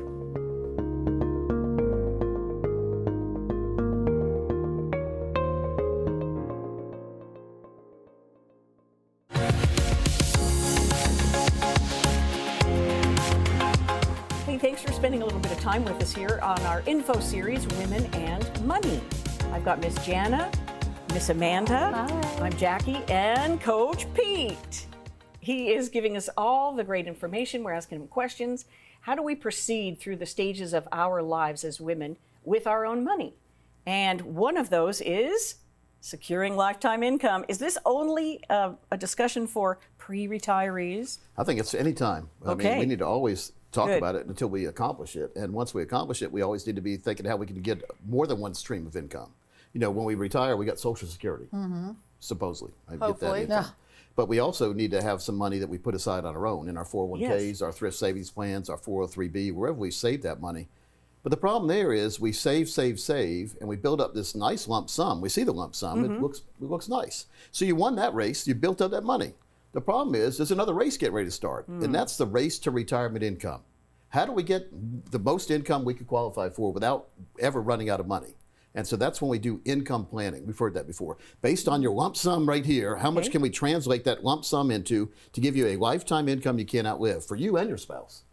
And we do that every day. And so the answer to your question, it was a long answer, is anytime you're ready, we can discuss income. But once you get it discussed and accomplished, you never have to worry about it again. That is a beautiful so that's thing. a good thing. Get it, that little green check mark. I wish they would teach this. Aren't they going to start teaching this in school? Well, they're not, and they're never going to teach it the right right way. You need to deal with someone who really specializes in lifetime income, not just how to save and where to save and what to do there. It's how to get that lifetime income you deserve. And most folks don't specialize in this. They specialize in trying to grow your money, grow, but never tell you how to preserve, protect, and give you lifetime income. That's what Coach Pete does. The hidden fees is the one thing that financial the termites. Financial termites. Oh my gosh! All in some of these plans. So and you can't see them. No. Sort of like a real. That's why we call them financial termites. Yeah. Termites at home are invisible, but they're doing damage. Fees in your portfolio are invisible, but they're doing a ton of damage. They could take half your income away if you don't know what you're doing. So let us analyze your portfolio first, a forensic financial fee analysis we call it, and identify all the unnecessary risk, fees, commissions you're taking, and then put a plan together that makes more sense for what you're trying to do. Have income all the way through retirement. We do it every day. Yeah, because we're just kind of, I feel like we're going through life and putting money in this 401k account. You know, you're a busy woman. And you go without because you're putting money in this plan. This plan better be working, and it better be more money than I put in the future, or why didn't I just have fun with this money? And you haven't diversified. You've messed up. You've put all your eggs in one basket, and then all of a sudden, here you are high and dry at retirement age. This income basket needs to have a whole lot of eggs in it when we get close to retirement, because they're going to hatch all the way through retirement. You're never going to have any worries again. We like that. We know how to make eggs hatch. We do the income plans better than anybody out there. I guarantee you. I'm 33 years doing this, so that's a long time, by the way. I know I have boyish good looks, but I just want to 59. I want to make the point that it's so important, because women think they're going to live on just Social Security, and that's scary. Right, take a little money out of that IRA that used to be our 401k. You might run out of money, and women 65 and over are more likely to face poverty. Well, if they don't do the right plan. That's right. My clients never have poverty because we put an income plan together that guarantees they'll never be in poverty. Great. Unless you spend all the time and then spend more than you have, or go to Vegas and get into debt with credit cards. There's nothing anyone can do about that. But we'll show you how to properly use credit cards, how to properly have fun, and to have income you never have to worry about outliving. It's not as hard as you think. And there's nothing to be intimidated by the money world. I know the big words are used a lot of times to try to intimidate you. Like when you go to a doctor, they try to use these big words. Don't I know the pharmaceutical industry, these drugs are like this long, like the words are, and then the disclaimer at the end, all the bad things that can happen, it's probably worse than the regular thing. I just got my shingle shot today, first one, by the way. So we'll do an update on this next time we do one. Please. But you're supposed to do one shingle shot now, and then I have to get another one done like three months booster, now. yes. But the good thing is the side effect of following your plan is you're going to have long-term growth and retirement money. The side effects to Coach Pete's plan is lifetime income and having to spend money. Sometimes here's what happens, guys. You don't believe this. Hopefully no shingles. But I'll meet with folks after a year or two in retirement, and I'll look and I'll say, you're not spending all the income we have put aside for you, because they're worried they're going to outlive it. I said, no, look, this money's going to come every year. It's never going to stop coming, so spend it. Right. Because your kids will if you don't. So spend it now, have fun with it. Isn't that true? Yes. Well, how do you create, you talk about the simplest way. So for me, I just worry. I'm a anxiety-driven kind of person. I worry so much. So what is the simplest way to just start, to just create this plan? The simplest way to start worrying, to stop worrying, stop worrying, is to do a plan. Because we all worry. We worry, and we worry because we're afraid of what's going to happen, but we never do something about it. So we stay worried and we give ourselves an ulcer, when all it takes is a 1-hour meeting with me for me to figure out where you are now and what you want to do, and then another 1-hour meeting for me to present my team and I have come up with to put you in control. Now, I do a lot more work behind the scenes, but for you, it's only 2 hours, and we can get you all set. So that's 2 hours of to never worry again. Okay. That's the baby steps you talk about. Baby steps, and we show you, and we actually outline it for you. We tell you the who, the why, the where, the wow, the why, and the what. All of it. All that, and the how. And we do it all for you, though. So we show you what we did, but we also tell you how we did it, just in case you want to do it yourself. So there's nothing worse than somebody just throwing something in front of you and you not knowing, like, when you go to get, let's say, a dozen donuts and they charge you $29, and you say, wait a minute, it's a dozen donuts. Let me see the receipt. So we show you the receipts to show you how we got to where we got. Okay? So it's important to see the receipts. Today we've talked about so many different stages. We went from graduating college to getting married to getting divorced, and here we are, approaching retirement or being in retirement. But a lot of people just think, I'll do it tomorrow. I'll wait. It's not right now. There's so much right now that's on my mind. I'm just going to put it off. And a week becomes a year. And then 10 years down the road, I'm like, oh my God, I could have done so much. Had I just stopped and called you and had you do it for me. It's so easy to procrastinate. We all do it. Yes. Again, it's about making that step. This is a lifetime decision. A lot of people are afraid it's your money. I understand it's your money, but leaving it where it is not a solution a lot of times. If it's at risk right now, we've been pretty spoiled the last 15 years or so. We haven't had a market crash, one of these big ones that stays down. Yeah. What if you left all your money at risk and it was going up, and then all of a sudden we have the roller coaster and it goes down, down, down, and then you get ready to retire and it keeps going down? You're in trouble because number one, you don't have a guaranteed lifetime income plan yet, and then when you have to start taking money out, you're taking it out and it's way down. You're locking in your losses, and you're having to take out more stock than you ever imagined because the stocks are way down in value. So we have a solution for this. Again, we'll do a forensic fee analysis. We'll do that total retirement plan, we call it, and we'll give you a GPI plan: growth, protection, lifetime income. There's not much more anyone can ask for in this, and this puts you, man or woman, in charge of retirement. I love the sound of that. And you get confidence when you do that, so you don't worry anymore. I've taken people that were worried, and they were still working, and told them they could retire tomorrow. Matter of fact, they could have retired 2 or 3 years ago if they met me, and put a plan together now that gives them double the income they were going to get if they kept working. We can do that. It's about lifetime income planning, utilizing what's available out there, telling the market to take a hike, by the way. We don't need the stock market once it's done the good job. This is the second phase of the relay race, is safe money and lifetime income. And you never run out of money. Perpetually goes around and around. Sort of like playing Monopoly and never worry about going to jail. You're always pass and go. Hey. And we can do that for you. I love that. You make it sound easy. It is a lot easier than Wall Street tries to make it look. The hardest thing, though, is getting you to pick up your phone and calling us to schedule an appointment. We're trying to help you. I know I don't like going to the doctor or dentist either. They're trying to help me as well. We are really trying to help you, and this is a way for you to perhaps get 50% more lifetime income than you ever imagined. 50% more than you were going to get. Get started today. Get started today. We'll show you how your numbers work with your numbers and your life. Call Coach Pete.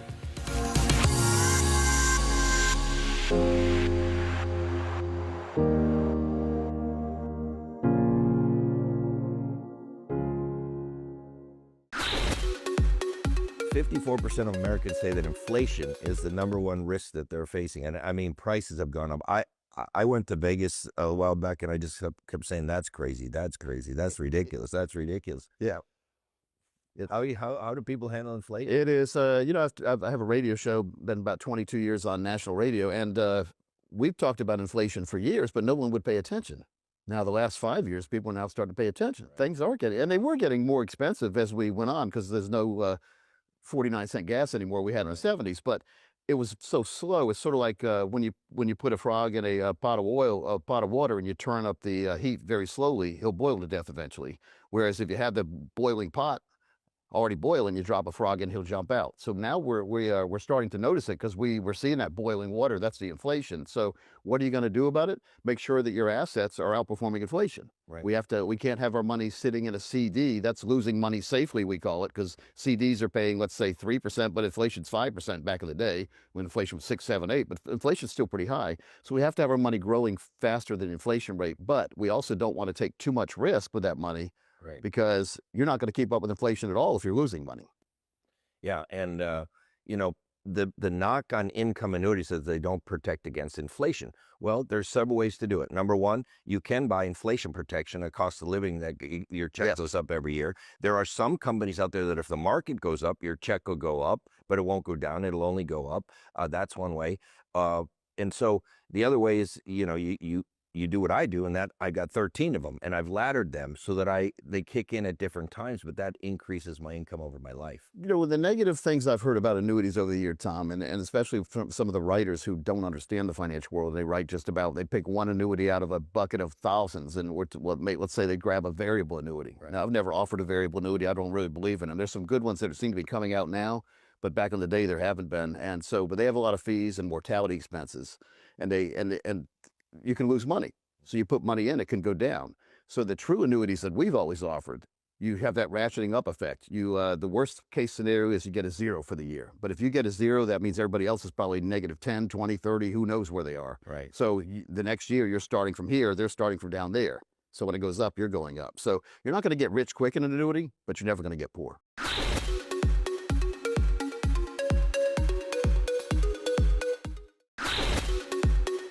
Folks, we have a very interesting guest this week. Matter of fact, if you've ever heard of something called the 4% rule in the money world, we're going to have the inventor of the 4% rule, Mr. Bill Bengen, on.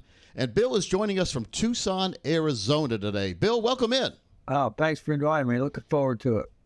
Yeah. Now, like I said, you're the inventor of the 4% rule. How did you come about that, and what inspired the research behind this 4% rule that we hear about? Sure. I was a relatively new financial planner back in the early 90s.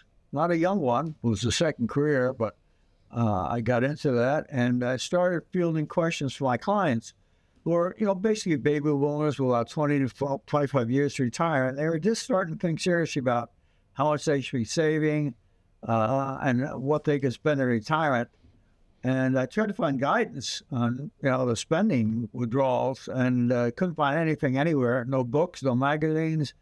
All other financial advisors were all over the map with their answers. So I decided to sit down with a computer and find solutions myself. Well, you said this is your second career, and I want to tell folks a little bit about you. You were born in Brooklyn, New York in 1947, and then you went to MIT as a rocket scientist. You had a BS in aeronautics and astronautics from MIT. That is fascinating. Then you worked for your family soft drink bottling company after that. So you have a research mentality, don't you? Yeah, I've learned something for every career I was in. Tell me a little bit about the bottling career. That's a fascinating concept to me. Yeah, well, that business had been in our family since the 1880s. It started out as a small backyard soft drink business in Brooklyn. In those days, soft drinks were not consumed year-round. Generally, they'd shut down after Labor Day and open up, sometime in the spring, which is pretty amazing when you consider what the business is like today. Yeah. But the business grew. They picked up the 7-Up franchise in the 1930s. The business grew and became substantial. And I was very disillusioned with what was happening with the space program, so I decided to accept the invitation to join. And glad I did. I learned a lot there. Yeah. Well, so you got your degree, you did the bottling, and then something must have gone off in your head about 17 years into that career as a bottler, working in a bottling plant and working behind the scenes. And you decided to be a financial planner. Tell me about that. Yeah, sure. Well, first thing, we sold the business in the 100th year that was in the family. So I no longer had employment. So I had to find it. And I spoke to my wife and kids, and let's not get stuck here in the cold Northeast. Let's go somewhere where it's nice and warm in the winter. So we ended up in San Diego for many years, and then finally here in Tucson. And so you were in the financial planning career. There's a lot of us out here, and you must have been sitting down one night and you said, well, I need to figure out how much someone could take out of their portfolio and not run out of money. Is that how what was the thought process to come up with the 4% rule? And what year was it? Sure. That was I did research in 93 and published a paper in 94.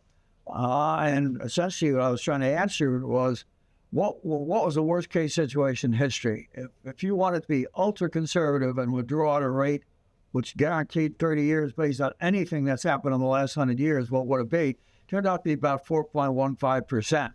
Was the worst case, which applied to the person retired in October of 68 who ran into a buzzsaw market, bear markets, one after the other, and then terrible inflation, which was to increase their withdrawals.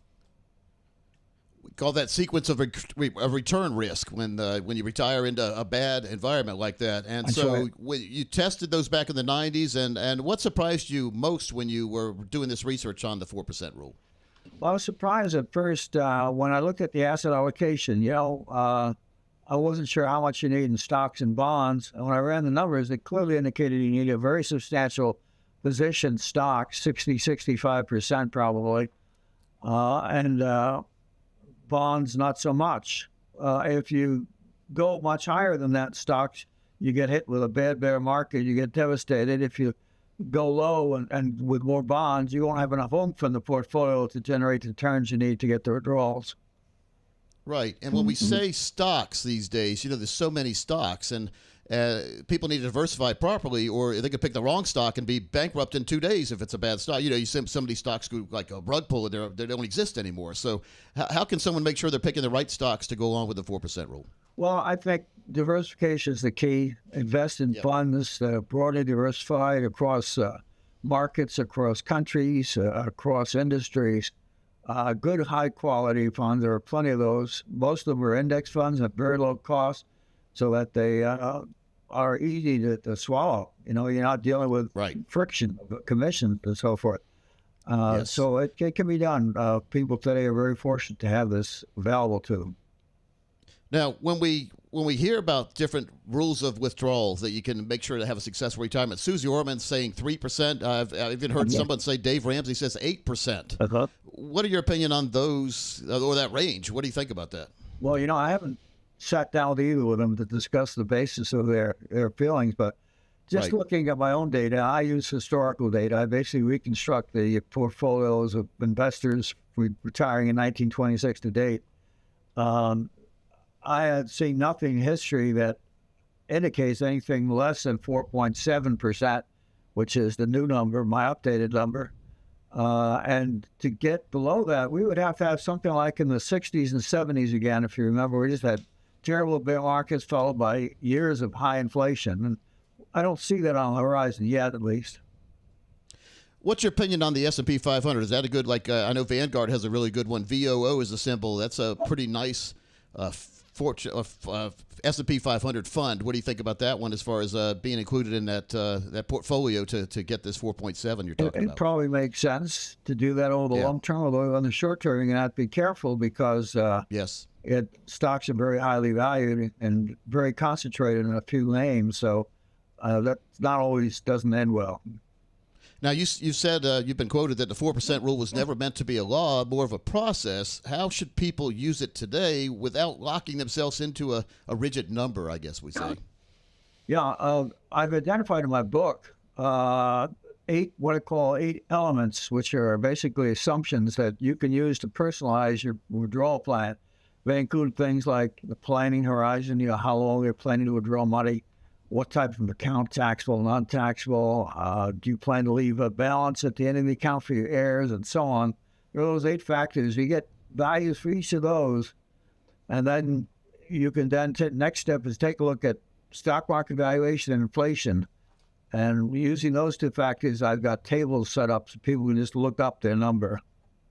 Nice. Now, folks, we're talking to Bill Bengen, and he is the founder of the 4% rule. And Bill, for retirees worried about inflation today, what's the best way to protect their spending power long term? Well, that's a real concern. I always say that inflation is the greatest enemy of retirees. I think in the bond portfolio, they could use tips, significant exposure to tips. And I think also they want to invest in top quality companies that go through a rough period of time of inflation and come out okay. They got pricing power. This is more of a psychological question than a financial question, but do you think retirees today are more likely to run out of money or leave too much unspent out of fear? You know, the biggest problem I'm aware of is not spending enough. A lot of folks think that they can just spend off their interest and the dividends and live off that. That really constrains you tremendously. You have a much richer lifestyle. I imagine the heirs must be very pleased with that because that means they're going to get a lot of money. But that don't help the retiree much. Bill, I had a client about 20 years ago, and I said, John, you're not spending much money. You've got all this money. He had millions of dollars. I said, you need to start spending it, having some fun because you're retired. And he said, that's a good point, Coach, because my friend, he had a friend who said if he doesn't spend it, his kids will go first class and spend all his money. So he still hadn't got that. He was still afraid to spend it, but his friend was putting pressure on him to start spending it because he said if you don't spend it, your kids will. Yeah, there you go. That's about what you were saying right there. What's the biggest misconception about your rule, and what do you like to clear up now, once and for all, that we're on the air? What do you think that people just don't understand about the 4% rule? I think a lot of people think 4% or 4.7%, as I now phrase it, means that you take out 4.7% of your portfolio value every year, and that's not the system that the rule is based on. It's based on more like a Social Security system, where the first year you use your percentage. If it's 4.7%, you have $1 million in an IRA, you take out $47,000. After the first year, you throw away that 4.7% and just simply give yourself a cost and living adjustment like Social Security. So you increase it a little bit every year, over and above that what it was. Okay, and even in a down market. Yes, my methods are designed to get you through bear markets. I mean, one thing about bear markets, we know that they're nasty and they can reduce your withdrawal rate, but they don't last forever. They'll get us a recovery and you'll come back. So it shouldn't be too impatient when that happens. Now, tell us about A Richer Retirement, a book you wrote, and what can readers expect, and how can they learn more about your latest research as well? Sure. Well, my book is basically designed like a cookbook where people can go to it and find recipes for a way to construct a withdrawal plan during retirement using 10 basic fundamentals. And then my website, bengenfs.com, I have developing a whole library of scenarios that people can look up something that's close to their own situation in terms of the 8 elements, then possibly use that as a template for their own retirement plan. You know, a lot of times I'll sit down with a couple, and one of the two in this couple will be very risk adverse, and the other one will be a very big risk taker. How do you deal with a couple like that? Unfortunately, I don't have to deal with it anymore. I've been retired. Back in the day, how'd you do that? How'd you deal with people? It was tough to reconcile. Yeah. You had to try and sit with them and sort out some of these financial issues. Some people are just very fearful of certain things. It's irrational, and there's not much can be done. Just reach a compromise if you can. Now, finally, I want to wrap it up on a subject that a lot of people have heard about, because critics have said that 4% rule is obsolete after the 2021 to 2023 inflation shock. Is that fair, or is that fear-mongering that they're saying that? No, it seems to have survived it okay. Now, of course, that's only a few years ago.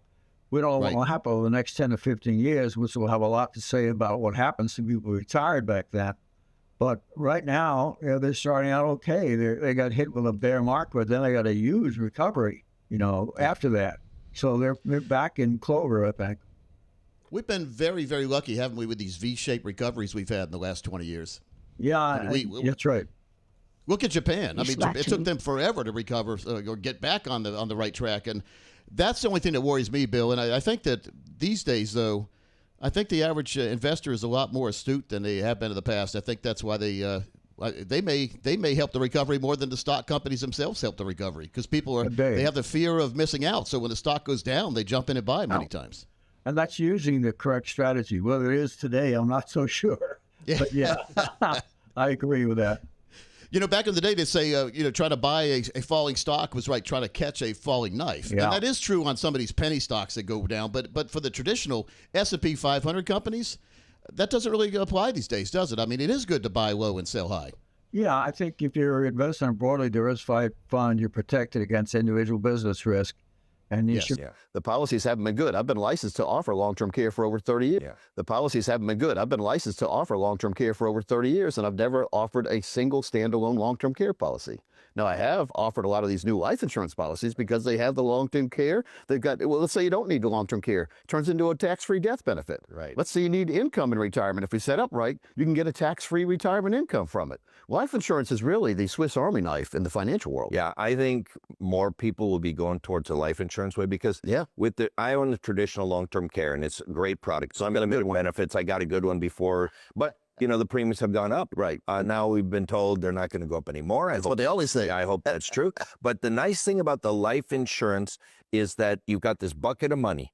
And if you need it, it's there. If you don't need it, you can take it back out as an emergency fund. Or if you don't need it and you die, it goes tax-free to your kids. So it's a 3-in-1 type solution. I think that's going to fit a lot more people. But even people who are already can't buy that policy, they can't buy because they have medical problems, they have health, they can still get an annuity with a long-term care rider. Yeah, that too. I mean, so you can always, there's always a way.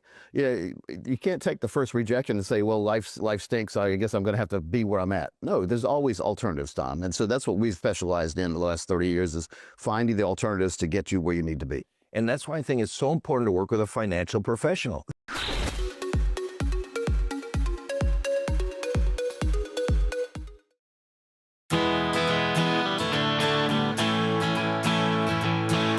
Hey Hey guys, it's Parker Holland here, Chief Wealth Strategist at Capital Financial Advisory Group. We do a lot of case studies on the radio. You've seen us talk about it on our video series and TV shows, but we like doing real world examples. So we have a lot of people ask us, can you run the numbers for us?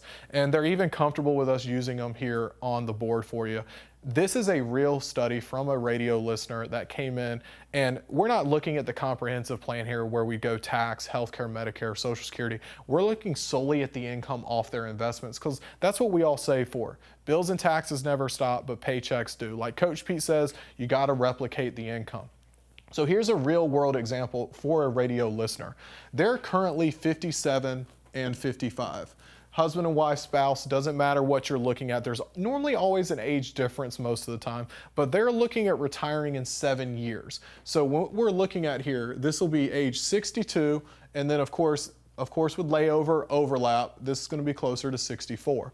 Now, they had about 1.4 million in retirement savings. Now, Wall Street is going to recommend that you take the younger spouse's age, subtract it from 100, and that's the risk versus safety. Unless they're more conservative, it can flip. Now, in this scenario, we don't run off a risk tolerance. Our plans and strategies are focused on income and standard of living. We want to make sure we're able to maintain the income they need. When we ran the numbers based on what they have and we back-sourced it, that put us at around $560,000 for their plan, and that's what I'm going to use here in this example. $560,000 with an A+ rated company. That's going to be a worst case scenario for our clients. So that means that no matter what the market does, they put in 560, we know it stays 560.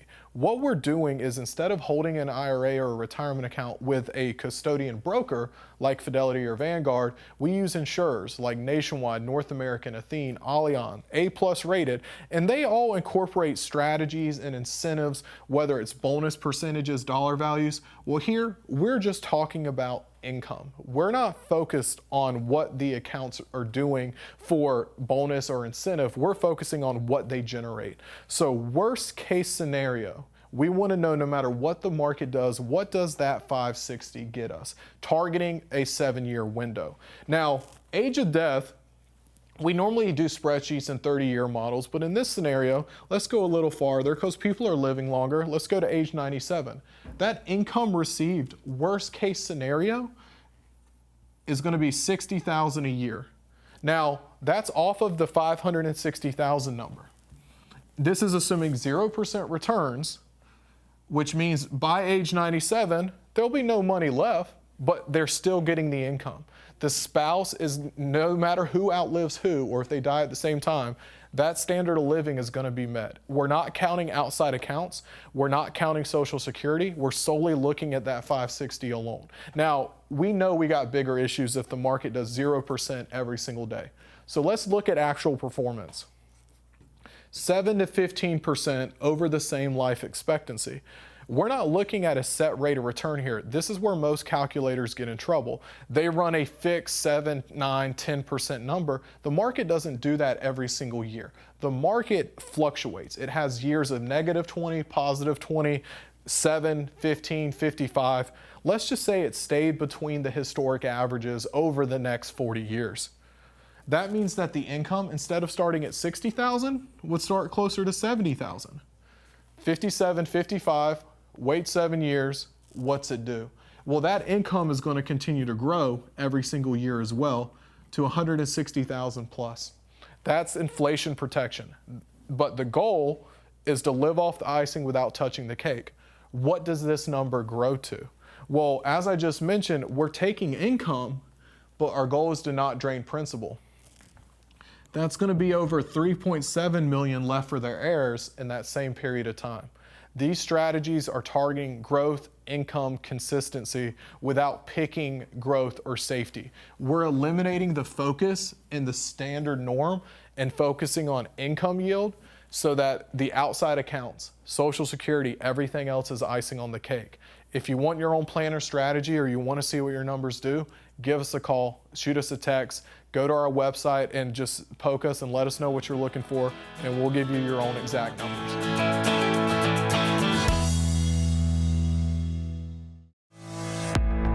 invest in these meme coins unless you have a strategy to get in and get out real quick. Don't sit around when it goes up a little bit with your calculator saying, well, if it goes up to this amount, I'm going to be a multi-trillionaire. Yes. Of course, it's never going to get there, and you're going to lose all your money. So if you've doubled your initial investment, sell half of what you put in, and now you're playing with the bookies money, we call it, because you've got all the money you invested back. There you go. Well, a whole lot easier to hold something long-term, Bruce, when it's not really costing you.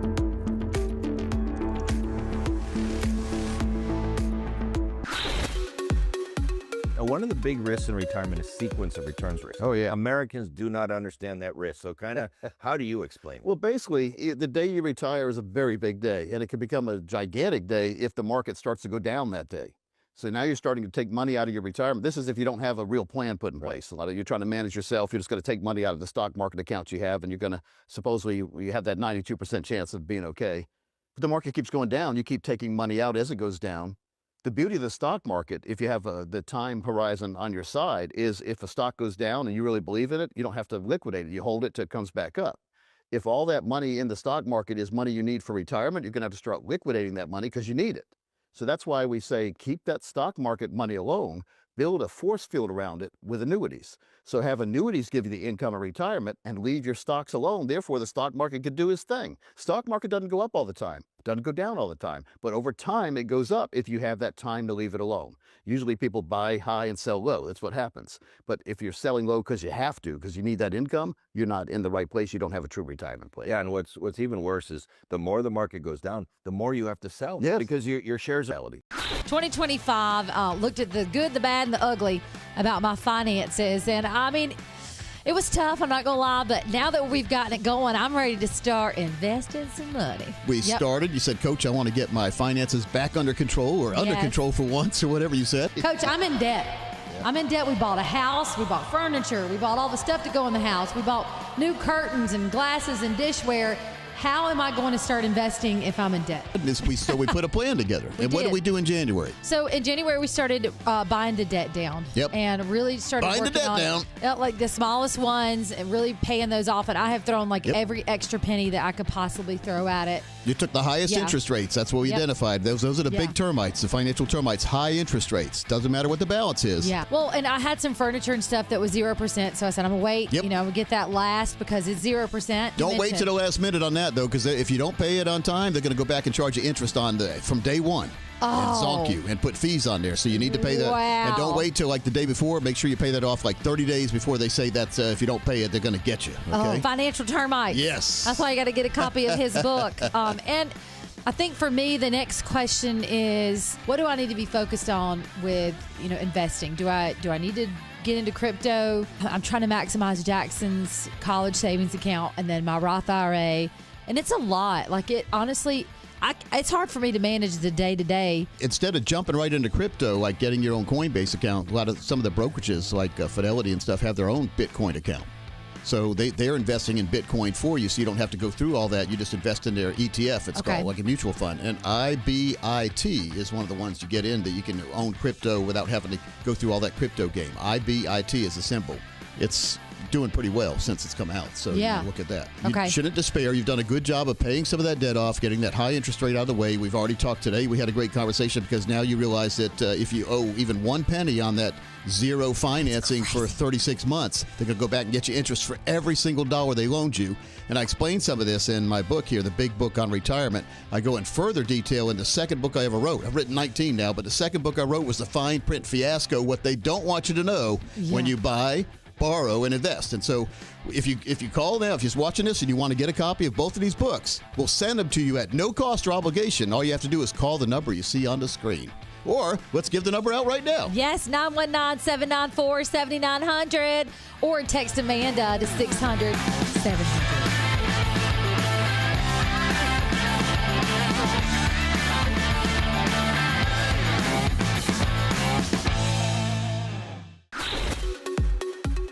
Now, let's talk taxes for a minute, because taxes right now are historically low.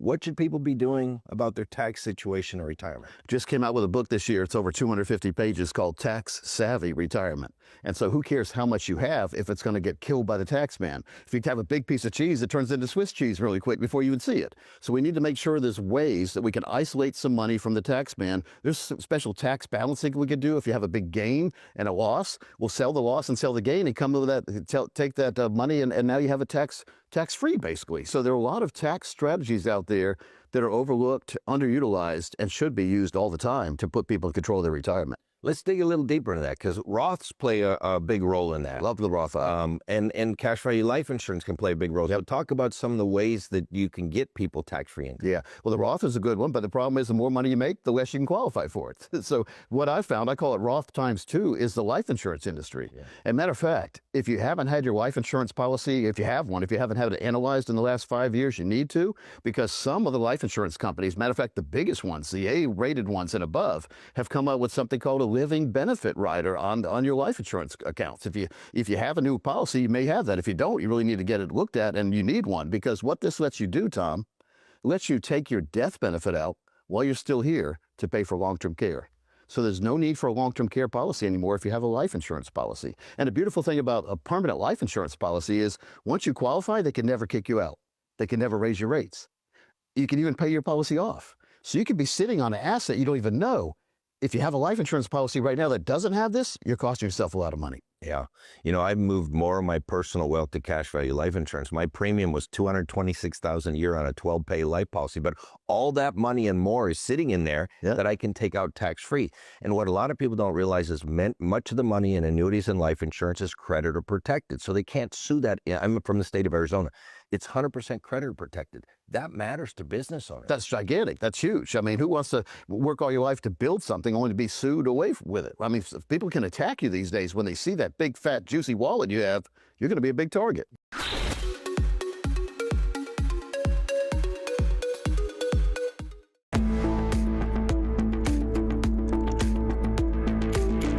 Here we are again, chapter 5 of the big book on retirement. I'm Thomas Lipscomb here alongside the author himself, Coach Pete D'Arruda. Here we are, developing spending discipline. And I want, each of your chapters here, Coach, you start off with a quote. I wanted to bring this one up. It says, it's not your salary that makes you rich, it's your spending habits. Yeah, and this is budgeting. Yeah, it is. And I don't like to call it a budget. I like to call it a spending plan. Yeah. So let's write down, how do you figure out how much you're spending now? Well, you can look at your credit cards and your checkbook and see all the stuff added up. Or you can write everything down when you spend. That gets kind of tedious. Keep the receipts, scan them in your computer, that kind of thing. But then you come up with rough estimates about how much it's costing you to enjoy your lifestyle now. This is when you're working. And so that when you retire, we can have a judgment about what you're going to spend in retirement. So if you like to go out to eat on the weekends, you're probably going to start going out to eat more on weekdays when you're retired, because every day's a weekend. So we need to factor that in. That's good. And the whole reason why we save and put money, our money gets taken hostage by the 401k or 403bs or TSPs, because you give it, you can't get it back out. It's hostage. So we have a hostage situation. And we reach retirement, it's time to start rescuing those hostages. They start getting free. That's money coming back to you. And then you say, well, gosh, we should have put more hostages away, right? So the more money you can put away now, the more you're going to have later. Yes. But it's just the thing is, we figure out how much it really costs you to enjoy your lifestyle, not just get by. Yeah. Anyone can sit home and watch reruns all day long, but you got to have some excitement in your mind. I always encourage people to keep a brokerage account, maybe $50,000 to $100,000 in there that you're trading. And so you're doing research every day. You're looking forward to the earnings report. There's always something you're looking forward to. What I've seen in life, if you stop looking forward to stuff, you're going to quickly dwindle down to nothing. So we always have to have something we're looking forward to. Absolutely. And, I love this chapter, too, because speaking of developing spending discipline, it's not just the big main spending plan that you develop. It's funny because it reminds me of mitigating taxes in retirement and so many other things. You're building small things. Like your book, The Fine Print Fiasco, is what I'm thinking of right now, one of your early books. So this is one of your latest. Second book I ever wrote. Second book you ever wrote. But it discussed those core aspects of focus on little things here, and here, and they all build up into something rather, something you could be proud of. Well, mountains didn't get built overnight. It takes, like when you build sandcastles, it took a bunch of buckets of sand to get a big castle. But I mean, without that first bucket, you didn't have a chance of the castle. And so the better the foundation, the more secure it was too. Take the same approach in the financial world. Firm foundation, lifetime income, put you in control. minimize or eliminate fees, commissions, expenses, and too much risk. And as we get into retirement, we want to be in control of our money, not our money controlling us. And we help people with that every single day. Approach retirement on your terms. We can help you. Thomas, the numbers are on the screen there. You can see that. The book will help you get your arms around it, and we can help you put that plan together. No cost or obligation, by the way, if you're seeing this video. Just give us a call. We can meet with you and help you get started to that really good retirement you deserve. There you go. Yeah, it makes a whole lot of sense, folks. Go ahead and call right now. Don't put yourself in the way of yourself having an absolutely amazing retirement. Whether it's just getting that second opinion or you really don't know what's going on in your plans, you're just nervous about what's going on in the market either today, yesterday, or 5 years ago. Well, there's no better time but the present to get it done, right? We can always put things off, but let's get ahead of the curve. Let's do the smart thing. If you do it once, you never have to do it again, too, by the way. There you go. Once you get that plan put together, it's autopilot, folks. Let's put you in that retirement autopilot. I love it. Get that confidence, folks. Call Coach Pete and his fiduciary team. As he said, the number's there on the screen, and we will see you for Chapter 6.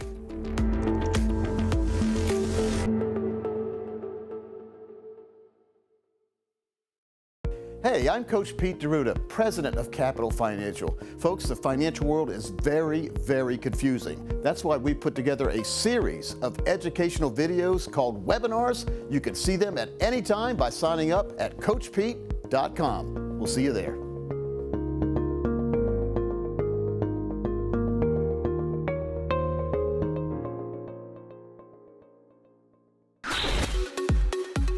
Everybody's putting their money in 401ks, but long term, that can be a problem. Well, a lot of them are orphan 401ks. What that means is you work for a company. People don't work for a company 30 or 40 years these days. They work for a company for 4 or 5 days, sometimes, or 4 or 5 years, and then to go to a different company. So they leave their 401ks behind. So we call this splintering or orphaning. So what we've done is we open up a super IRA, and we roll all the different 401ks in there. Now you have them all in one place. And there are a lot better investment options when you have the own personal IRA than the 401ks. 401ks usually give you maybe 10 to 30 different options. Whereas your own super IRA, you can have 5,000 or more different options. So you have a lot more choices. You can even build guaranteed lifetime income into your IRA. That way you can't do that in 401ks. Absolutely. And you know, another way to play the crypto is you don't have to actually do the coin thing. There's ETFs now where you get full exposure to it without all the hassle of. That's the best way to do it for the average American who doesn't want to worry about it, because Fidelity has one, BlackRock has one, IBIT is a good one. There's some other good ones. There's even ones for Ripple and Ethereum if you don't want just Bitcoin. There's ones that have a collection, like a basket of them. So check with your financial advisor or do your own research. I think a lot of financial advisors may try to shoot you down again because they are maintaining the hold of your money in their managed accounts. And if you leave them with money, it's going to be less money they can manage, less money they can charge you on. Well, and let's be clear where I stand on it. I'm not saying put all your money anywhere. I say 1 to 3%. Some people say 5, some people say more. I'd say no more than 5 as somebody who's just like physical silver and gold. Just a small amount, because the performance can be so high, it can help the entire portfolio. And again, if you just put a little bit in there, if it does go away, you didn't lose the fortune. Right. And now there's even a Bitcoin short. So if you don't believe in Bitcoin, you can buy something that if it goes to zero, you're like your million headed out to zero. So and just once Bitcoin went up, what is my risk? My risk is that it goes back down. And so I bought some of the short just to hedge against it going down. I hope it goes to zero, I hope the hedge goes to zero. But if Bitcoin goes to zero, I'll make. So you're protected on both sides. On both sides. That's when once you start winning the game, you win the game, and you're winning Monopoly, right? You have Park Place and Boardwalk right now. You can build all the houses you want. Right.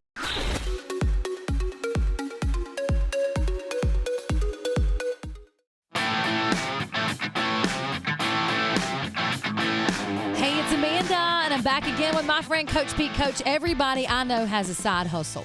The biggest thing for me is, why are we not treating the side hustle like our retirement? We need to be throwing money into our retirement. We're working harder to try to make that extra income, and we're just spending all of it. We're not even putting it in our retirement. Why? If you have a side hustle, like a second job, yeah, every single penny of that should go to a place that's going to benefit you and your family in the future. And the best way to do that is to put in what I call a time capsule account, which will grow and not shrink. So it'll grow it'll share with the market, but won't go down when the market goes down. when the money comes in, you put the money in your retirement account, Yep. and then you pay everything Well, else. what's a retirement account? See, the confusion these days, and it's widely known that a real retirement account is going to give you lifetime income you can't outlive and can't go away. But yet Wall Street tells you they have a retirement account that'll give you this magic return. And you put the money in, and all of a sudden you start losing money. And you have fees. And all of a sudden the money's not there. So have a plan. And the plan needs to be a long-term plan, like your whole life. What do you want to do when you retire? Where do you want to go? How much is it going to cost? Let's put a plan together that will fund that for you so that when you get there, you don't have to ask permission. You know, when we were little, we had to ask permission. When we're older, we shouldn't have to ask permission. But if you don't have money, you're going to have to ask permission. It's going to be You're going to hard. have to ask the bank, can I please have some money so I can go on to a vacation? And the bank will say, when are you going to pay it back? You know, so again, it's all about having the plan that's designed ahead of time to put you in charge and in control of your retirement. Jackson just turned 3. Can you believe that? Happy birthday. 3, and I feel like it flies by. It does. Every single year. You talking to me? Yeah, I'm talking to you. And you talked me into, setting up his account, and I did set up his 529. 529, yep. But I need to get back on track with some other things now that, hey, school's back in. Year-round's already back in. Regular calendar's about to go back in. So how do we get back on track? How do we set this up? Yeah, it's about having a routine and a positive routine, a routine that will get you in control. It takes about a month to form a good routine. It takes about 1 day to form a bad one. So the good routines are putting money aside for retirement, making sure your money's going to be there, make sure it's growing now, and make sure you can have a lifetime income from your money and know what that income's going to be ahead of time. Now, that sounds like a lot of steps, but we do that for every single one of our clients, and I've done it for the last 33 years. What do I need to do to have that backup college plan for Jackson? Yeah, well, my daughter Carrie, I've had 2 529 plans for her over the years. So a North Carolina one and a Utah one. And she's using the Utah one. She's going to University of Alabama, and that's not a cheap place. So lucky for her, her daddy put some money aside. But there's more to life than the 529 plan.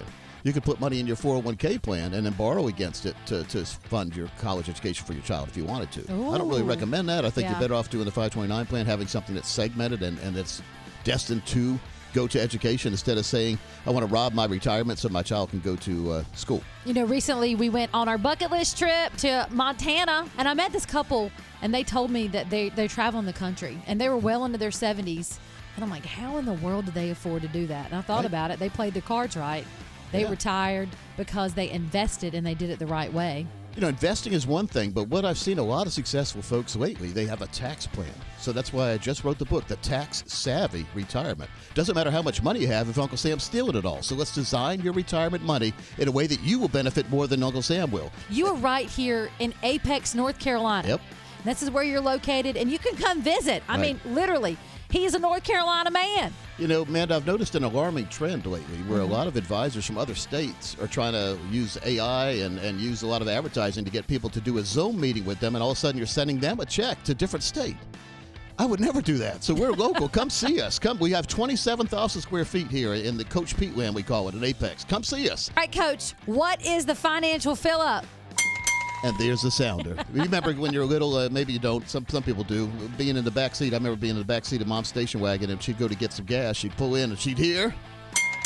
And then the guys would come running out. They'd check the oil, clean the windshield, and fill the car with gas. Yay! All for 49 cents a gallon. Oh, I love that. That was back in Wisconsin in 1974, right before the embargo and all that stuff that happened. Anyway, it's all about making sure that we have enough income, and that's why we started talking about a financial fill-up, because it has to be something that we can understand. And when you get to retirement, you understand the fact that your bank account magically fills back up every year. That's a financial fill-up. Coach, tell me about this race car team that we're building. Yeah, well, when you watch these races on TV, these are multi-million-dollar cars that are zooming around that track. Gigantic engines of the best of all technology. But what if you spent your whole life building a team, a race team, and when it came to race day, you forgot to order tires for the car? Oh, no. That's what's happening to most people these days with these gigantic 401k balances, or these retirement fund balances. They see a big lump sum, but they don't know what kind of lifetime income they can get from that. That's the tires on the car. And without the tires, the car ain't going where? It ain't going nowhere. I thought I couldn't handle my own retirement. Yep. I'm just going to be honest, because I'm a woman. But the truth is that anybody can call you and anybody can sit down and say, here are my finances. I need to set them up. Let's go. I see a lot of people that just want to get their arms around what's going on. Yeah. And so a lot of times one of the two spouses handles that by default. Many times it's a guy. I don't know why, but that's what happens. And so I think both spouses need to know what's going on in their retirement accounts especially, but every account. And you need to learn. Don't just ask your spouse. learn why your spouse is selecting what they're selecting, so that if your spouse isn't here, you can still go forward and not be intimidated. All right. So we spend a lot of time with folks like this, especially divorcees or whatever. So getting them right on the back on the track. I need a concierge service. Do you handle that? Oh yeah. I got enough going on. We have a private wealth division for $10 million and up too. But what I spend my time most of the time on our second floor, which is for anyone who wants to get started with a plan, has a plan they're not sure of, had a plan with an advisor they don't really trust anymore, or losing money, whatever. Yeah. Or getting close to retirement and realizing your planner never put together for you a retirement plan. If you look at all your statements and you don't see here's what your monthly income will be in retirement forever, in other words, can't go away, you don't have a true retirement plan. And most of you listening don't. If you have a 401k, you don't have a retirement plan. You have a building instrument that's building money up for retirement, but it's not a retirement plan. So, Coach, most people are just saving money. Yep. Building up, like you said, that instrument. They got that 401k, they're building up, but they're not seeing a growth on their statement every month that their money's not making money. Yeah. Well, if you don't really have a true retirement lifetime income plan, in other words, getting income for life when you retire, not dependent on the stock market, it's almost like building a gigantic skyscraper, but not having any furniture in it. You're building, but you don't really have that income. The income is the only thing that's going to get you through retirement. Social Security, that's income retirement, but you have to have some more. So your 401k, we need to translate what kind of lifetime income you can get from that lump sum in that big skyscraper account you have called a 401k. Yeah. Let's see what kind of income you can get from that. My grandparents were working. They would work for 30 or 40 years for a company. They'd retire. The company would start paying them a check. That was called a pension. Yeah. Well, they took pensions away a long time ago. They said they went the way of the dinosaur, probably about that time. So now it's up to you to design your own income plans with the money you've already put aside. So that 401k, that big skyscraper with no furniture, let's make sure it's furnished. And that's by designing an income plan on the money you've already put aside. The years are flying by, and I always say this to you. You need a good lawyer, you need a good tax man, and you better have a good financial planner. And that's what we have with you. Thank you. Yeah. Well, it's all about looking at what my clients want. I'm serving my client, not the other way around. I wish Congress would realize that too. They're serving us, not the other way around. Yes. But we serve our clients, and we make sure our clients are protected and taken care of and have no worries as they approach retirement and go into retirement. We call that the financial red zone. So if you're in that financial red zone, which is 5 years out of retirement, I like to say age 52. Because I'm 59 now, and about 52, I started worrying about retirement. So I'm using the Coach Pete meter right here, and the Coach Pete meter says at 52 and above, you really need your own total retirement plan, which looks at what you have now and translates that to lifetime income for you and your family. So if you don't have that, you need it, call right now. We'll put one together for you, a total retirement plan at no cost or obligation.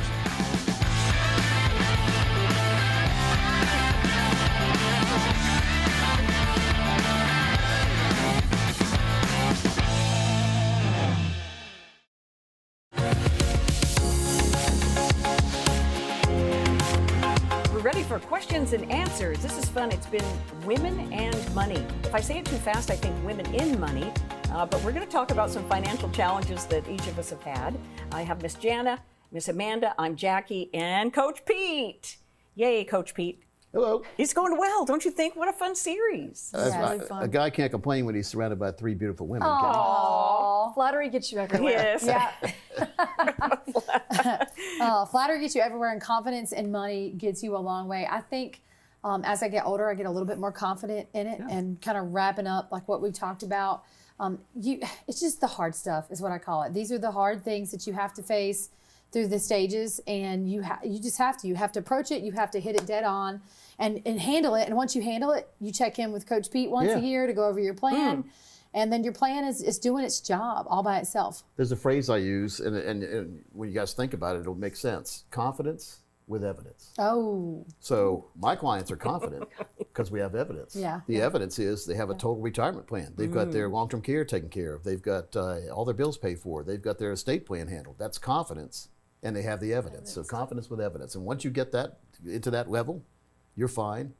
And you're bulletproof almost, emotionally at least. If we can make your money bulletproof, your emotions get bulletproof too. Even better. Sure. Yeah. Confidence with evidence. Dice takes care of Amanda's anxiety. Yeah. Yes. We can put we're going to work with you. We'll get you all set. We got that wedding to plan now. We're not going to get in the way. We'll let you spend what you need to spend. But then after that, we've got to roll our sleeves up. Buckle down. So you got to have some fun in life. If you never have fun, then what are you here? So you got to have some fun, have some goals, but just know I'm glad that you feel a little guilty about spending too much money on the wedding, because that's a good mentality. If you don't care and you're just getting the credit cards out, you're gonna have to answer to them down the road. Ooh, so yeah, that's true. Let's put a plan together. We'll be all right. You'll be okay. Ladies, I was wondering if I could ask you both. Do you feel some regret that you didn't know this stuff before you started working with Coach Pete a little bit? I do. You know, you're still young though. I know. But where does this leave me? Yeah. I think it's hard because I grew up with friends who their parents had it figured out. Like I learned about a Roth IRA from a girlfriend of mine's dad when I was 18 years old. I'm like, what is a Roth? And then I started doing research and they were trying to tell me this. My parents didn't know anything about that. They were check to check, barely graduated, just working as hard as they could to keep a roof over our heads. So we didn't have those conversations at the dinner table when I was growing up. So I think the hard part was knowing like, oh gosh, at the time when I started my Roth, it was, I had to put $4,000 in a year and, fantastic. and max it out. So it was like, that's a lot of money at that age. But, I just worked hard every month to divide it out and to max it out and said that was what I was going to do. But I think my regret is not sharing that information with other people coming up, because you just don't know what you don't know. And you don't also know if they're going to receive it from somebody your age. Like, are they going to listen to you? I don't know. We're putting together a course now. It's going to be a bunch of different pieces, but it's going to be grade school, middle school, high school, college, and after college. That's I really benefited from that. What to do financially. Even grade school. I mean, if you're in grade school and you learned about a Roth or a dividend reinvestment program, you get your. When I had a paper out when I was 10, I wish somebody had told me about a Roth. I've been putting some money away instead of buying candy all the time. Same. But again, it's about knowing the right way to do things. And you're smart. You guys you're on the right track right now. It's still tough though. I think it's you're still always questioning, am I doing the right thing? Yeah. And what do I need to be? I have a 13-year-old brother. My dad had a midlife crisis. That's another story for another time. Wow. We went there. But I try to explain to him, I'm like, write down on a sheet of paper everything that you're spending, or he said the other day, like, I don't like the way we're living.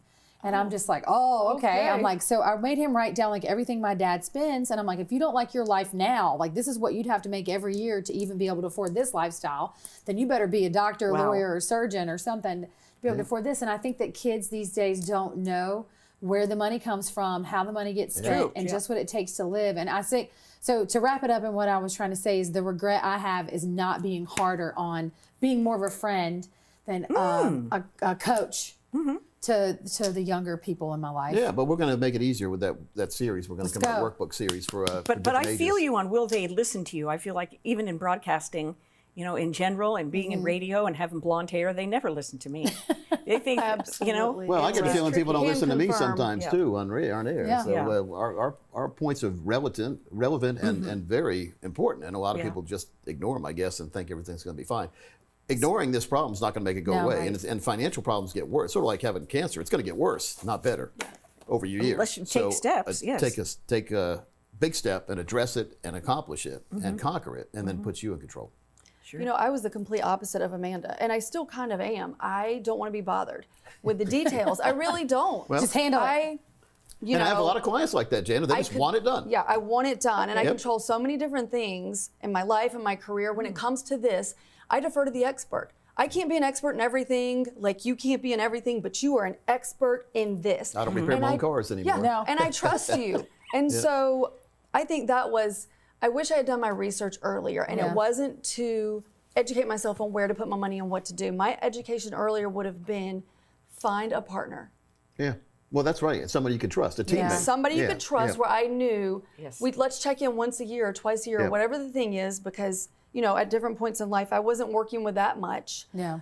And I've been in sales forever, and I have huge years and I have okay years. Right. And I needed you many years ago to tell me on those huge years, where to put it away. Don't take quite so many trips. Yeah. And I had a lot of clothes. But you have a lot of good memories too. So good those are memories. priceless. That's true. Yeah. So really, I can't be mad at you for spending money and there. I don't regret it, but I can't imagine. I didn't start a 401k until I met my husband. His dad is a accountant and whatever, he's doing our taxes. He goes, can you give me your 401k information? I was like, I don't have one. He goes, well, doesn't your company match? Or I was like, you know what? I'm not super sure, but let me look into that. And so I was 31 until I started a 401k. Yeah, but at least you started. Right. See, the secret is to start. I don't care what age you are. It's to start. Start a 401k, start your retirement plan, start your long-term care plan, start something today. Don't wait till next year, because next year might not come, and if it does, it might not be the best circumstances. So let's get things done now while the water's calm. Yes. Right? Yeah. Now, you guys, I want to know from each one of you the financial challenges you've had or faced over the years and how you overcome it. Oh, go ahead, Janet. So what about you? How did you overcome your financial? What were they, and how did you overcome them? You need a minute? I've got the worst one. Yours can't be worse than mine. Go ahead. It can. Go ahead. I racked up a horrific amount of credit card debt. And I was in my 20s, and I, like, we already said, I'm living the high life here. And I was wearing the clothes and the shoes, and it was a fraud because it was all mounted on a credit card. Ooh. And I didn't pay the balance when it came. I didn't even I paid the minimum, and that accrued. It just racked up. And one day I remember opening the thing, and I would have anxiety. And I looked at that number, and it was a 5-figure, and it was a big number. It's like getting a report card in the mail. And I remember thinking, Yes. oh my God, this is half of my income. What am I going to do? And it's, I'm getting a chill because American Express basically called me and was like, do you have any scissors? Yeah, cut the card. Cut it up. But that was my biggest wobble and embarrassment. And I didn't tell anybody because I was so mortified that I had let it get out of control that I didn't want to call Jackie and say, hey, I know you're smart about this stuff. I didn't want to admit it to anybody. I wanted it to die and go away.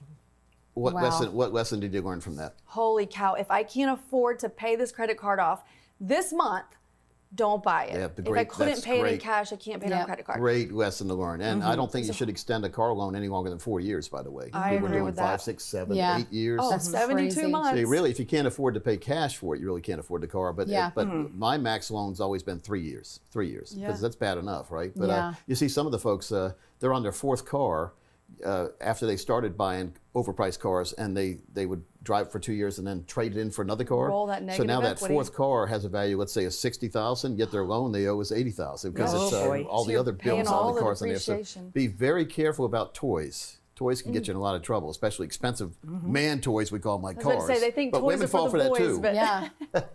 But clothes for women, makeup, clothes, bags, shoes. Yeah. We all. I have a daughter. I know she's 20, so I know exactly what you guys are falling for. And don't feel bad because Madison Avenue spends millions of dollars a day to get you to do the bad things you're doing. No, I was So influenced. the secret is, my mom taught me this a long time ago. When we go in the store, we didn't have much money. She said, keep in mind, little Peter, little Pete. She said, Petey, what she's calling me, Petey, is you have the money and the stores are trying to steal it from you. Oof. So she said that. She's smart. And we go in the store, and I still remember that because your money goes, what? Well, you ever broke a $100 bill before? How fast does it disappear? Then it's gone. So money goes a lot faster. How long did it take to get that $100 bill? A lot longer than it took to lose it, right? You go to McDonald's a couple times, the $100 bill is gone these days. So be very careful about how you spend it. But Janet, you learned your lesson. And so then when you got, so you probably your credit had to recover a little bit after you paid the bill off. Your credit score went down, but now you build your credit back up. And when you charge something now, what do? Pay it off as soon as the bill comes. See, I think it's your points. Wall Street Journal called me the credit card king in 2012. They wrote an article about me because I said I like to charge a lot, but I pay it off at the end of each month, and therefore your credit score gets higher and higher. That's the tricky and you get part. more rewards points. So There you can you be a go. credit card queen by charging but paying off. Yeah. Charge it, pay it off. I remember the old Flintstones episode. Betty and Wilma got credit cards, and I remember them saying, charge it. They run to the store, and then Fred and Barney kept getting the bills. So even back on the Flintstones, they were saying, don't charge on credit cards. Oh, that's All right? What about you, Jackie? What's the biggest financial challenge you've had? Or are we done with yours? Is there part 2 for you? Yeah, I just feel nauseous, so let's move on. Let's move there on. a part 2? No, there's not. So, but you overcame that. I did, and it hurt so badly that I can feel it all over Hurt so again. good, we say. And I vowed never to go back. So Somebody I sung know a what you song mean. about that. Hurt so good. All right, so Jackie. Okay. What was the biggest problem you had or financial challenge you had, and how did you overcome it? Mine is the saddest story here, probably. But a man of God told me once, you're here on earth to learn lessons. So I've learned a lot of lessons. At your own expense sometimes. That's right. And I married a boy toy a little bit. He was 7.5 years younger, and he did not have very good responsibility around money. The one thing he did teach me, which was good, is that we bought a business. Oh, what kind of business did you have? Bicycle shop. Oh. Did you sell new ones or did you service old ones? Oh, all new, you know, the people They who were were fancy- those retired. fancy bikes, yes, and it was a great business. Spent a lot of money on a bike Yeah. these days. and all that stuff. But he liked to trade some of the bicycles for other things, and there was a little bit of Nose candy stuff? I don't know if it was that or he just wanted to get a new car, and then the mechanic, right? And the So he's doing a mechanic, barter system. bartering. Yeah, bartering. it's called embezzlement, I believe. Embezzle borrow. Oh gosh. Embezzle barter. That's right. I just wish I would have known these things and had, Right. the separate and had a, you know what I mean? I Yes. wish I would have had a partner how did too. you discover? It's embarrassing to tell someone, parents-in-law, your own family, Yeah. whatever, that you've gone through this great misstep. How did you Right. discover that he was doing this stuff? I told you the saddest story on here today. Upon his death at 39 years old, Oh gosh, that's Gosh. so young. 7 days away from being 40. How did he pass away? He took too many of those funny pills that the doctor gave you, the oxycodone. Remember during the oxy time when Gosh. Michael Jackson and the the How'd you oxy? meet him? I met him. He was a ski patrolman. Were you out there skiing? Were you a ski bunny? Can we make this a whole separate episode? I feel like this needs to insane. be. I told you it was going to be the worst story. Where were you? Were you skiing out in the mountains in somewhere? Vail. Oh, Vail. Yeah, I worked for a broadcast network, and they allowed me to work in Vail. So. You know what just stuck out to me though is you used the same word I did, that you were so embarrassed. You didn't want anybody to know that you It's- had financial and issues. we need to get past that because if other people hear the story, they won't do the same thing Yes. usually, right? Yeah, but that was a different era. You know what I'm Yeah. saying? This information just wasn't available to me. I wish I Yeah. would have. And some of the things that you talk about, this lifetime income and all that, those savings vehicles and distribution vehicles are new and have really neato tires and they're great great. bells on the bicycle and ding dong. It's just some bells and whistles that. Financial products Yeah. get better every year, just like new cars do. Like the 2020 car is not as good as the 2025 cars are full of those bells and whistles these days, aren't they? So the financial products are better and better these days too. So if Right. you have an older product, 4 years or even 3 years or older, it's time for review because there might be some better ones out there. Plus, a lot of them I've seen lately have a lot of financial termites hidden in there. Those are unnecessary fees, risk, and commissions that are embedded into your plan that you can't see. We can see that. So we can do an analysis for you. All right, for you. Okay. Oh, gosh, there's so many. I think my biggest regret is not having the confidence to ask for a raise, and because you're paying yourself. And I allowed people that have worked for 20 years. I've worked for so many companies, done so many things, sang at the bars in Nashville. I love the Nashville bar scene. Yeah, It's fun. They're like different bands everywhere. It's cool. Real estate, wholesale. I've worked everywhere. And I just never had, I always was so scared of the backlash or the getting fired. I can remember the anxiety of just like going in and just having the gumption to go in and say, you know what? That raise is going to pay for my retirement. That raise is going to pay for the things that I want to invest in. And I just always thought I couldn't do it. And I finally I just did it. I just started going and saying no. So I don't have that regret. Get what you're owed, y'all, so you can invest that money. I would say to know your worth. How's Yeah, that? know your worth. Yes. Know your worth, because you're worth a lot of money at the place you're at now. Well, and everybody is. And I think that if you have experience, life experience is enough. I hear some women say to me all the time, well, I've only been at this job 5 years. But I'm like, well, wait a minute. Overall, how long have you been in working this field? You're right. 40 or you're 50. Get what you're worth. Don't let them hit you down on that. And then use that money to invest. Save it, yeah. Yes. Put a plan together, because then you can retire sooner too, if you want to. Absolutely. You can either retire sooner or keep working and build up even more money. So that's a good problem to have. Yeah. Should I retire Yes. now and have a great retirement, or should I work longer and even have an even better retirement? So that's a good decision, A or B, right? Yeah, A or B. That's a good A/B decision. Well, and if they're not paying you enough now and you say, I got to keep the job, then keep burner A on, start cooking on burner B, or burner C and I D like and this. E if you need to, and then figure it out. But don't, keep A going, simmering, but figure out what your options are. You always have options. I like gas grills too, gas inside cooking. Now, each one of you's had a situation, and I know everybody watching probably has at least one. So come on in and let's discuss yours, and let's iron that out and get you on that right path. Thanks for watching. Yeah, we'll see you next time we do a series, folks. This has been a fun series. Thank you. Yes, thank you Jenna, so thanks much. for coming. It's been And so much Jackie, as fun. always, thank you. Thank you. We'll see you sometime, folks. Give me a call. Let's get these books in your hand. Let's get knowledge in your hand. And more importantly, let's get your life in your hand.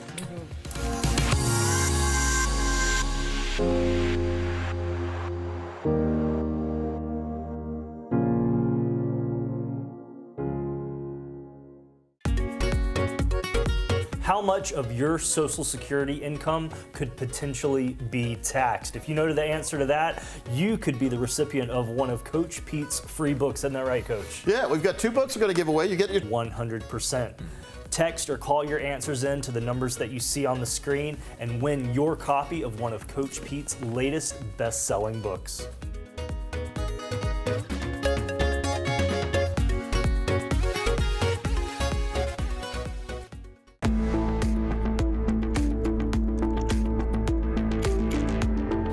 Welcome back into our series on the big book on retirement.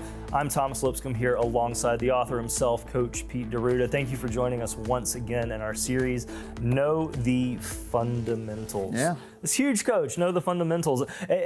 Everybody seems to have their opinion on financial planning today. You can go to 17 different websites and they're going to have their little section on this or that with their opinion editorials. I don't know if half the time they're actually written by an advisor. But let's talk fundamentals. Yeah, very be more. Knowing if you pass away, your spouse is going to be taken care of. Knowing when you and your spouse both pass away, your kids or grandkids are going to be taken care of. So there's a lot of different check boxes we go through.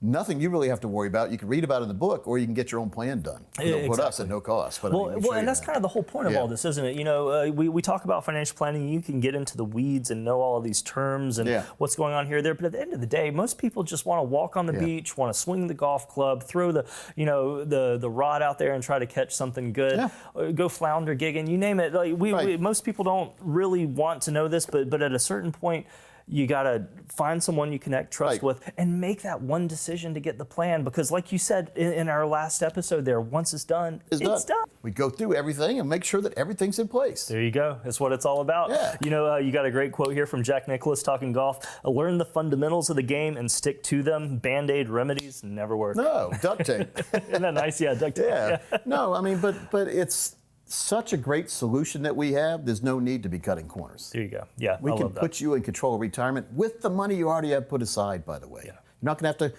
come up with money. It's already there. Let's just make sure it's in the right place. There you go. That's all we do. Folks, the time to act is right now. Connect with Coach Pete's fiduciary team with the information that you see there on the screen. Get your questions answered, but even more important than that, let's get that plan. Take that worry, as you like to say so often on your radio show, Coach. Take that worry out of living in retirement. Yeah. And folks, we'll see you for Chapter 7 here shortly.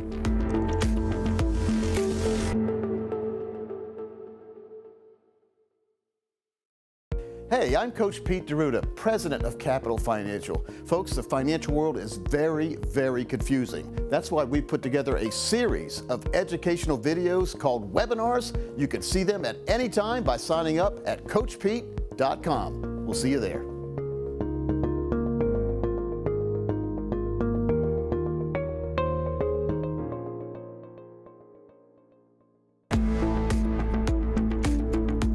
It's gonna be fine. We can give you a seal. It's going to be fine.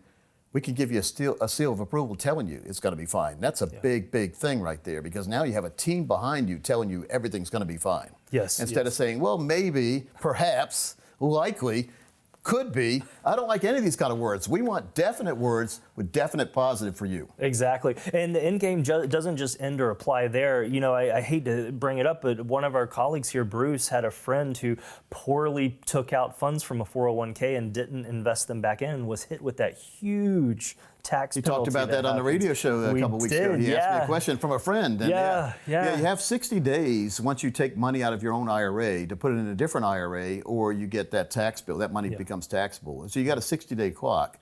Or if you have it electronically done through a planning organization like us, it's done automatically. You don't have to worry about it. So the burden of proof lies on the institutions, not on you when you have an institution help you. That's good. That's good.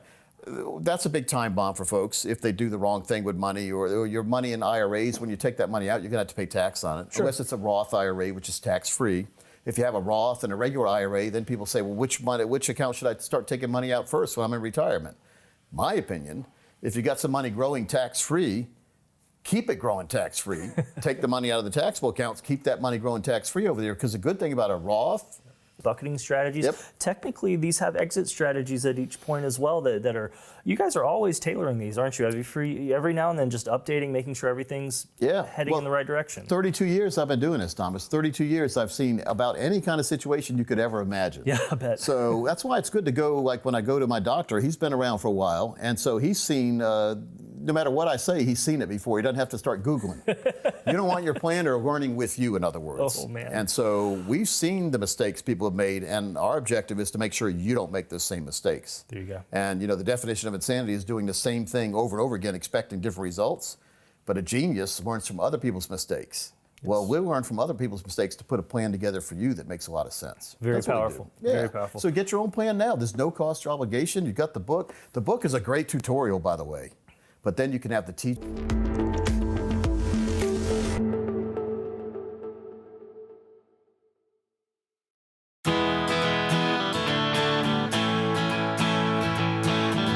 Hey guys, it's Parker Holland here with Capital Financial, Chief Wealth Strategist. We always like doing case studies on the radio, and now you guys get a visual representation on one. So we're going to use real cases, of course, no personal information, but these are scenarios we put together for clientele that we're looking for that safe, reliable, guaranteed income, but also the legacy. So we call this a spend and leave plan. It means you kind of set up a strategy, live off the icing, don't touch the cake, and we're going to give you multiple scenarios of how these actually work. So for the first case study we had come in was actually a radio listener a couple months back. They were currently age 54 and 55. They were targeting retiring at age 60 for them both. Now, of course, when there's an age discrepancy, there's layover months. That's not an issue for us. We're looking at the year in which they're both turning 60. So we had about roughly $2.5 million in retirement savings. This is a combination of IRAs, 401ks, Roths, after-tax funds. So this is just kind of giving you a big picture lump sum. So we're not going into a lot of the tax planning here. We're focusing solely on the income yield. Now, the benefit of this plan is there is not a risk tolerance we normally assess. Most people say that you have to put your age inside of a retirement calculator, and that's the difference between what's at risk and what's not. So that means that the safety and the risk should be about a 55-45 split. Well, in this scenario, we based on what makes the standard of living work, what makes the income work. And in this scenario, it was an even 1 million of the 2.5. What this did was we always work with A+ or higher companies, but they become the custodian. So instead of having a 401k like Fidelity so what we're targeting is once they're at that age 60 mark, the spreadsheet ran out at 34 years, but these are the numbers we're looking at. That means that the income received, worst case, no matter what the market did, would start at $90,000 a year. So they put in 1 million, they waited 5 years, the 1.3 guarantee would produce $90,000 a year at age 60. That means, yes, they would spend down the account by age 94, but they would still be getting this income as long as one of them's alive. So to kind of recap that, they'd get $90,000 a year, and even if they hit a $0 nest egg, they would still be getting that income. Now, we all know we'd have bigger issues if there was 0% returns for close to 40 years in this example. So let's run actual market performance. Well, the market ranges normally between 7 to 15%. Now, a lot of calculators are going to do a calculation saying, hey, it averages 10% a year. Well, that's kind of the middle ground. And it doesn't do 10% a year compounded annually. It does 10% annualized over a 30-year window. So we're going to have years of 0, and we're going to have years as high as almost 50%, but it normally ranges between 7 to 15. So same scenario, same age of death. The difference is the income would start at $100,000. But the kicker is, over the course of their life through age 94, it goes as high as $250,000. So this income increases and compounds year over year. And all of this is under a spend and leave model. Live off the icing, not touch the cake. That means that that $1 million investment, not the total 2.5, just the million, based on market returns, would grow to over $4.5 million at death. That means they took out close to $4 million themselves and still had 4.5 left, assuming the market did what it's done over the last few investment cycles. So you guys want your own plan, you want your own strategy.